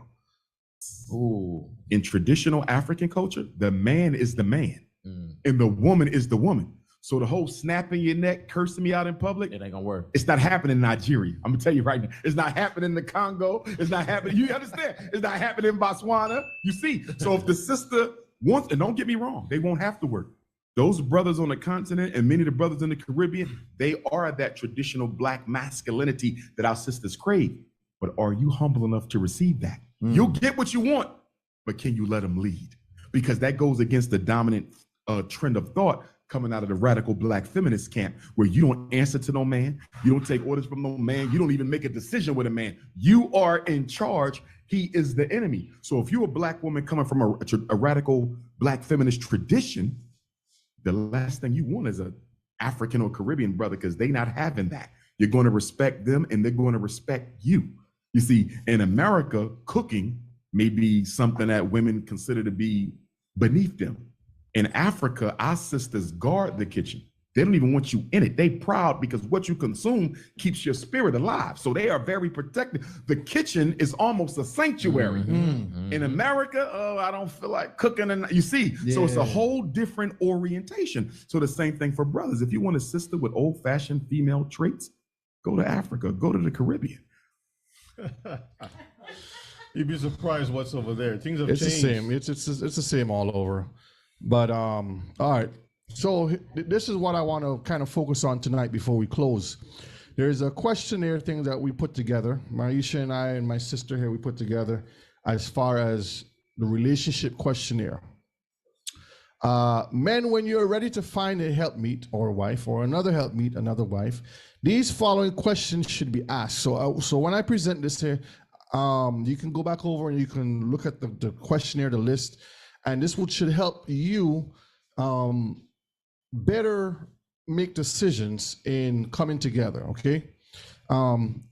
Consider an answer in order to help build your home and your vision. So consider what your home needs will be before choosing. So you as men would know, okay, this is my vision, this is what I want, and I am going to need these things added to my home so I can have my vision met or my goal met, okay? Read 1 Peter chapter 3 and verse 7. Likewise, ye husbands, dwell with them according to knowledge, giving honor unto the wife as unto the weaker vessel, and as being heirs together of the grace of life, that your prayers be not hindered. So according to the knowledge, information that you have, you can find somebody that can bring that value to your home, so you're building in righteousness, okay? And to our sisters now, women, when you're looking for a head or a covering, asking and answering these questions will also help you to be more prepared and productive as a helpmeet, okay? The answers could also help current wives when another sister is added in order to build stronger relationships and the overall cohesion of a righteous household. Proverbs 18 and verse 22. Whoso findeth a wife findeth a good thing and obtaineth favor of Yahuwah. And the good thing pertains to the outcome of a person that keeps Torah, because that brings growth and life to your business, to your structure, to your empire, to your household. So these can be broken down into 5 categories. Okay, so write this down. You have the spiritual walk, you have family, you have health, financial, and skills, okay? These 5 categories to help each member of the household in making better decisions, to better understand and make decisions that will benefit all involved, which will, in the long run, build stronger Israelites' families, strengthen our people in righteousness. So there's some questions that we put together to help us build, okay? So spiritual walk. What is your background and upbringing? A lot of us come from Christianity, right? Some from Islamic belief, and others may be from other strange walks of life. So knowing that you're bringing someone into your home or you're joining into another home, know their background and their upbringing. You just don't want to join somebody because they say that they love Jesus. Just like when people would say, yeah, Rabbi, I want to get baptized. They come, they get baptized, and then as soon as they get baptized, oh, I don't believe anything that you taught. And it's not even what I taught. Or what the Bible says. That what the scripture has to say. All I'm doing is just putting the light on the words of the Most High. Whether it's from the cultural perspective or historical, I mean, it is what it is. And if people don't want to follow that, then it's on them. But I guess people are so accustomed to, to the Christian mindset that when it comes to the Hebraic, it's a problem. They just can't grasp it. It's a problem. So know the background and upbringing. What is your understanding of the Bible? When it comes to the scriptures and the Torah, do you have the proper understanding? Or are you willing to learn the proper understanding? Don't forget, we come from all walks of life in captivity. So coming into this walk, we have to better be equipped to be humble and to learn what the scripture is saying. What is your understanding of baptism? Because some of us may be baptized in Christianity, some of us may never been baptized. So those are discussions that have to take place. What is your understanding of the culture of multiple wives? This is a big one that people tend to butt heads on. People come in like, well, I don't want to, I've never done this. I don't think we should do this. This is this. But not understanding it is part of who we are as a people in building our communities, our homes. Do you understand the order within a family? That order is what? The husband, Yeshua, the husband, the wife, and the children. And that order trickles down. In society, it's whoever owns the house, whoever has the big bank account. There's no order and no structure. So in your spiritual walk, there's a questions, and I'm sure there's more questions. Now let me stop the video here. Let's see. Okay. Is it still better? Is that better? Just leave it. Okay. Camera's acting the fool. Cameras. Okay. So this is just some pointers for us to consider when it comes to our spiritual walk, coming together in a relationship.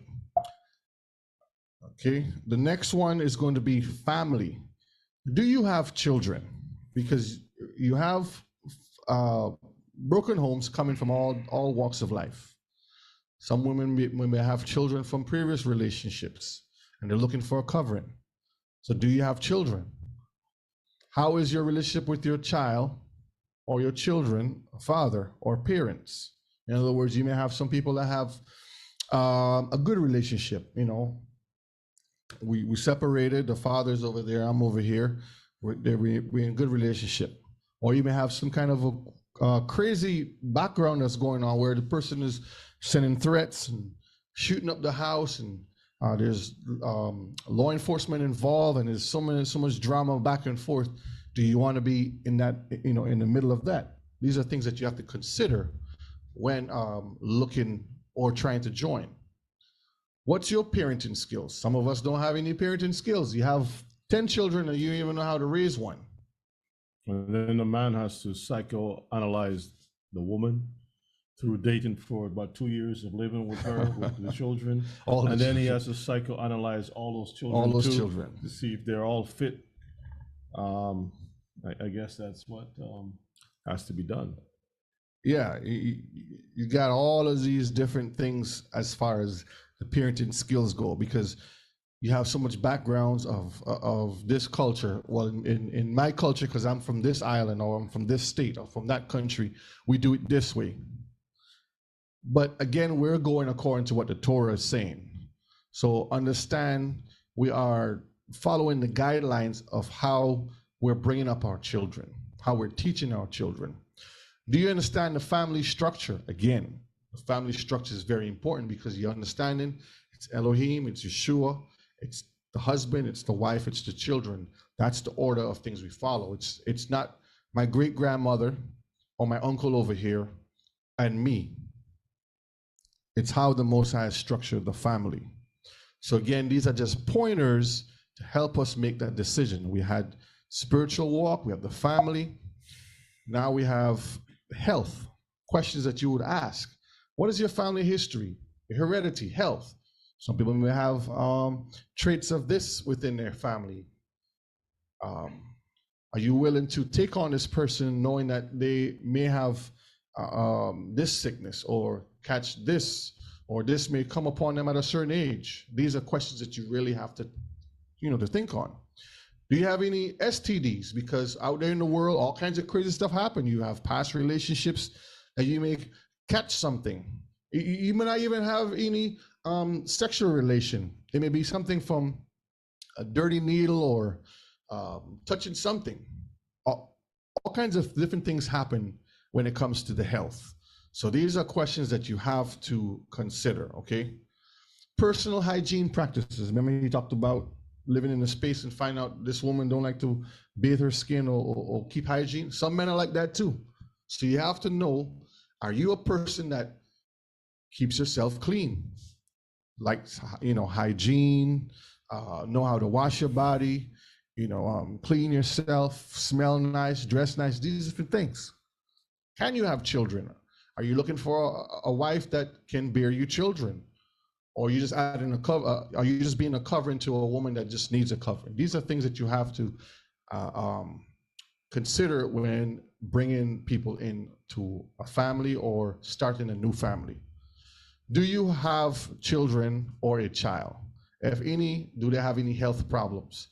asthma or sickle cell or whatever it is. So these are the health questions that you have to analyze. People jump into relationships and not knowing that the child has this problem. Now you have to consider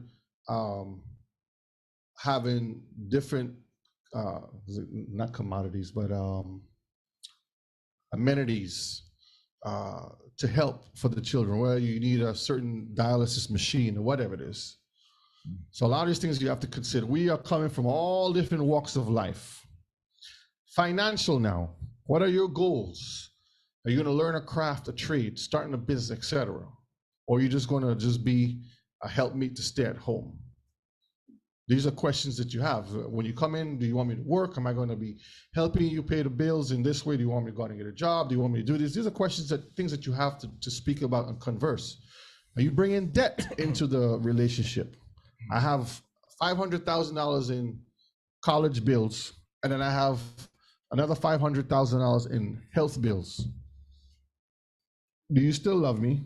That's the question they're gonna ask you. Bringing $1 million of debt into the relationship. These are questions. Rebbe said 2 bags.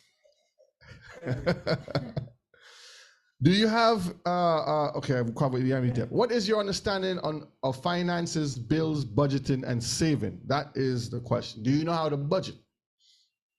Or are you gonna say, Rebbe, let me get the visa and let me go walking? 2 bags. So these are questions that you have to consider asking. What's your occupation? Are you a student? Are you working? Some people come travel from different countries, different states, different islands, whatever it is. I'm a student. I'm learning how to be a nurse, or I'm learning how to be a carpenter. So now you know that this person has some financial stuff that needs to be worked out.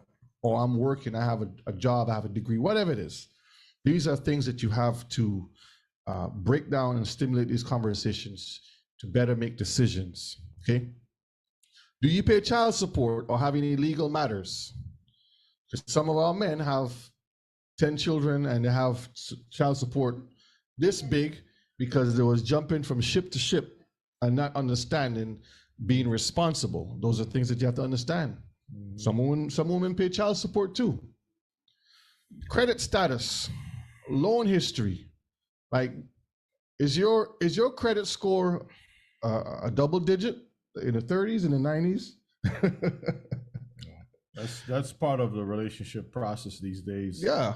Well, I mean, let me pull the Carfax of finances to find out what's going on.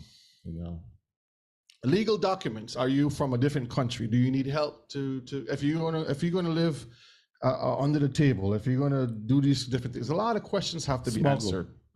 Smuggle them in. Do you have a license to drive? Do I have to take you to every appointment? Do I have to drive you here? Do I have to drive you there? Or do you have to drive me everywhere? You know, do I need assistance driving? Am I in a wheelchair? These are all questions that have to be hashed out. Do you have a bank account? Do you know how to save the money? All these different things. So we live in a system. So again, we're just stimulating questions to ask within the systems we live, okay? To better help us make decisions. Skills. What are you bringing to the relationship? What are you going to help me in building my home? So as a man, I'm asking, if I'm going to join you to my home, how can you help me finish or complete my vision? Can you help me with this project here? When I get up in the morning, I'm gonna jump out and start working. Can you make me something to eat so I can start my day? When I come home, can I have this? Or these things you have to work out. Pop-Tarts. Pop-Tarts and hot dogs. Pop-Tarts. Yeah, Pop-Tarts. Yeah. What are your strengths and weaknesses? Understanding what a person can and cannot do. Because you're not going to put a person to run these finances or run this part of the business and they don't know anything about management skills. So these are questions that you have to ask. Do you have any wilderness or combat skills? Training as far as knowing how to help the family survive and grow. Gardening skills as far as producing food, bringing to the table, those kind of things. Construction skills. Can you help me? Can you help me build my home? Homemaking skills. Do you know how to sew? Do you know how to cook? Boil some water, something. So these are all valid questions that you have to learn to work out in building a relationship, okay? So write these things down. And if you didn't get it when live on this broadcast, when it's posted, you can go back and look at these different questionnaires. And I can always send this to various brothers if they need it, okay? Hopefully these questions have opened your eyes to the larger scope of adding to your household or being added to a household and the investment towards building families. So the whole point of tonight's class was just to stimulate understanding, to help us grow better in picking, choosing, following what the Torah is saying in righteousness. I brought to you some of the videos from the brother. There's more, but we're not going to show more of it. Based upon his understanding in the world system on psychology of how broken families, especially in our communities, operate and why relationships don't work. So again, when you look at or was listening to his point of view, it's based upon that. We are bringing it from a Torah based again into righteousness, Mishpachah. Read that for me, 1 Corinthians 11, verses 2 and verse 3. Now I praise you, brethren, that you remember me in all things. All things. And keep the ordinances as I deliver them to you. Mm-hmm. But I would have you know that the head of every man is Mashiach, and the head of the woman is the man, and the head of the Messiah is Elohim. So there's the order. You have our Elohim, you have the Hamashiach, you have the husband, the wife, and the children, and it all falls down in that order. Ephesians chapter 5 and verse 28. So ought men to love their wives as their own bodies. He have loved his wife. He that loveth his wife loveth himself. So the Messiah, we are as a body, his wife, Israel. He loves us. He loves himself. He loves us. So in that regard, we as men have to love our wives, because if we love our own selves, we will love them. They become part of us. So we're not going to do harm to our bodies while we do harm to our wives. That's basically what it's saying. There is an order and a balance of things when we're operating as men in righteousness. Mm-hmm. I skipped that one because there's another video, but for time's sake, I will share another time. So we are here to serve each other and to be each other's keeper. All things must be done in righteousness and obedient to the laws given to us, strengthening our individual selves, strengthening our families, which strengthens Israel as a whole. So again, Mishpachah, I hope tonight we can have a better understanding of coming together in righteousness and understanding there's protocols, there's steps that has been laid down from our forefathers that we have to put in place. Deuteronomy 28 from verse 1 to 15. This is where we're trying to get back to. Everything else is irrelevant. So if you learn anything tonight, take from it that we have to get back to keeping our messiahs, our creators, law, statutes, and commandments in righteousness, in love. That way we build our homes according to how he has established. Okay, that way we have a better chance, a better opportunity to receive those blessings. Because if we keep doing how we do it in the world, it's insanity. Because you keep doing the same thing over and over and over, right? That's right. Mm-hmm. And we're not getting the results. Mm-hmm. We saw the psychologists, that's still doing it the way of the world. We see all the problems, we keep trying different ways, but nobody wants to try the Torah. I guarantee you apply the Torah, that will change. Mm-hmm. So Hebrews meeting Hebrews, it was a lot of stuff trying to unpack. The solution is the Torah. And those questions that I put out there are things to consider in choosing a helpmeet or choosing a covering. These are things to consider to build our families in righteousness. So I hope this helps. There's a question. Do I have your permission to put what I have learned into a booklet using your outline? That someone is asking a question. I believe it's okay. I mean, this is, everything is here free for all our learning. There are tools, so you utilize what you can in your notes, and whether you think it applies to you or not, everything applies. You don't want to pass on information to your children with holes in it. So something may not apply to you. Doesn't mean to say it shouldn't be applied to your children. You may want to pass the whole complete package on to your children, and just continue to pass the information on. And so if you're talking about the questionnaire that I had there, yes, you can. Like I said, you can go back and look at the slides. I'm going to try and get it out to the brothers so they can have it for their families. It's just a point of reference where we can start building on to make us make better decisions and help us. Yes, I will have the classes posted on the website, so that we won't have to worry about all the different rules and changes of the other platforms. So I'm working on getting everything done. It's going to take we have hundreds of videos. So we're going to do our best to get everything up and loaded. We'll start with the current stuff and work our way back, okay? So that everyone is going to have access to stuff, because they're going through with vengeance for some reason, and they're removing stuff on a regular basis. Now they're going through all the materials and using one. And I appealed to them. I appealed to that platform, and they came back with just a very plain thing of medical misinformation. That's it. That's all they're saying. That doesn't. I asked them what exactly. They just keep it vague. Anyway, we'll leave that for Shabbat. The hour's late, and we're going to wrap it up. I want to thank Brother Shea for putting together something for our people to consider, and I pray that each and every one of us will take the time and re-examine ourselves. And if it's not expected for each and every one of us to get it overnight. We are a work in progress. So do the best that you can, family.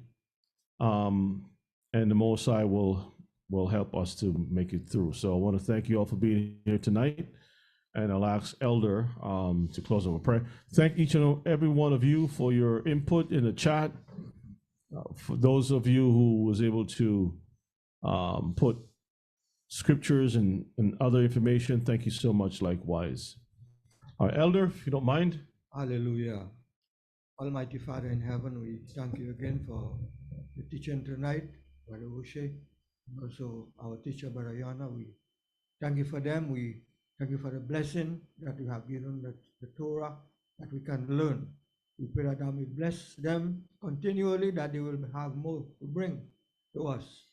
As we are about to dismiss, Father, we ask you to dismiss us with your blessing. Help all of us to have a good night rest and protect us. And tomorrow, Lord's willing, we're going to get up and give you all the thanks and praise, because we ask it through your Son Yeshua, we pray. Amen. Amen. Let The words of our mouth, meditation of our hearts, be acceptable in your sight. Our strength and our Redeemer.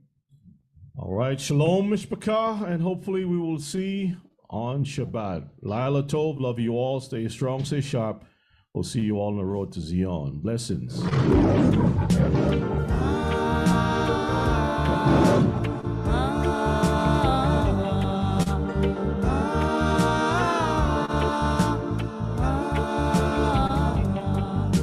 Tsunami, I left sickness, danger valley.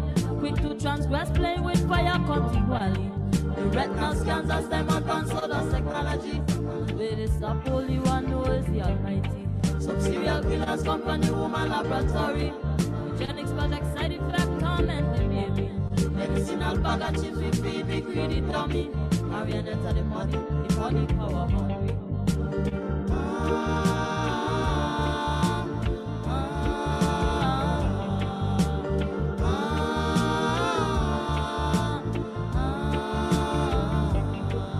Humanity be trodden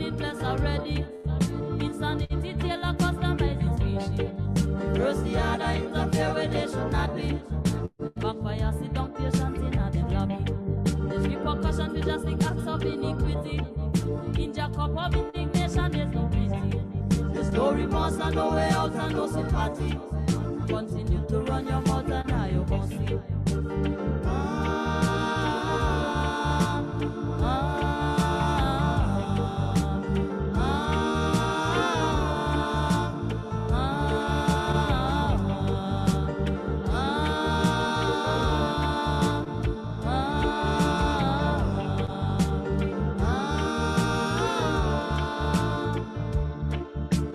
Crucify the Antichrist, cut all of them down to sight. Stop mess with your people life, safety wise, money wise. You itching to be destructive, never have nothing good to give. Blatant with your negative, wolf away, wolf loading. Wickedly inquisitive, my life is your prerogative. Don't need to be instructive, don't try tell me how to live. Their vision is so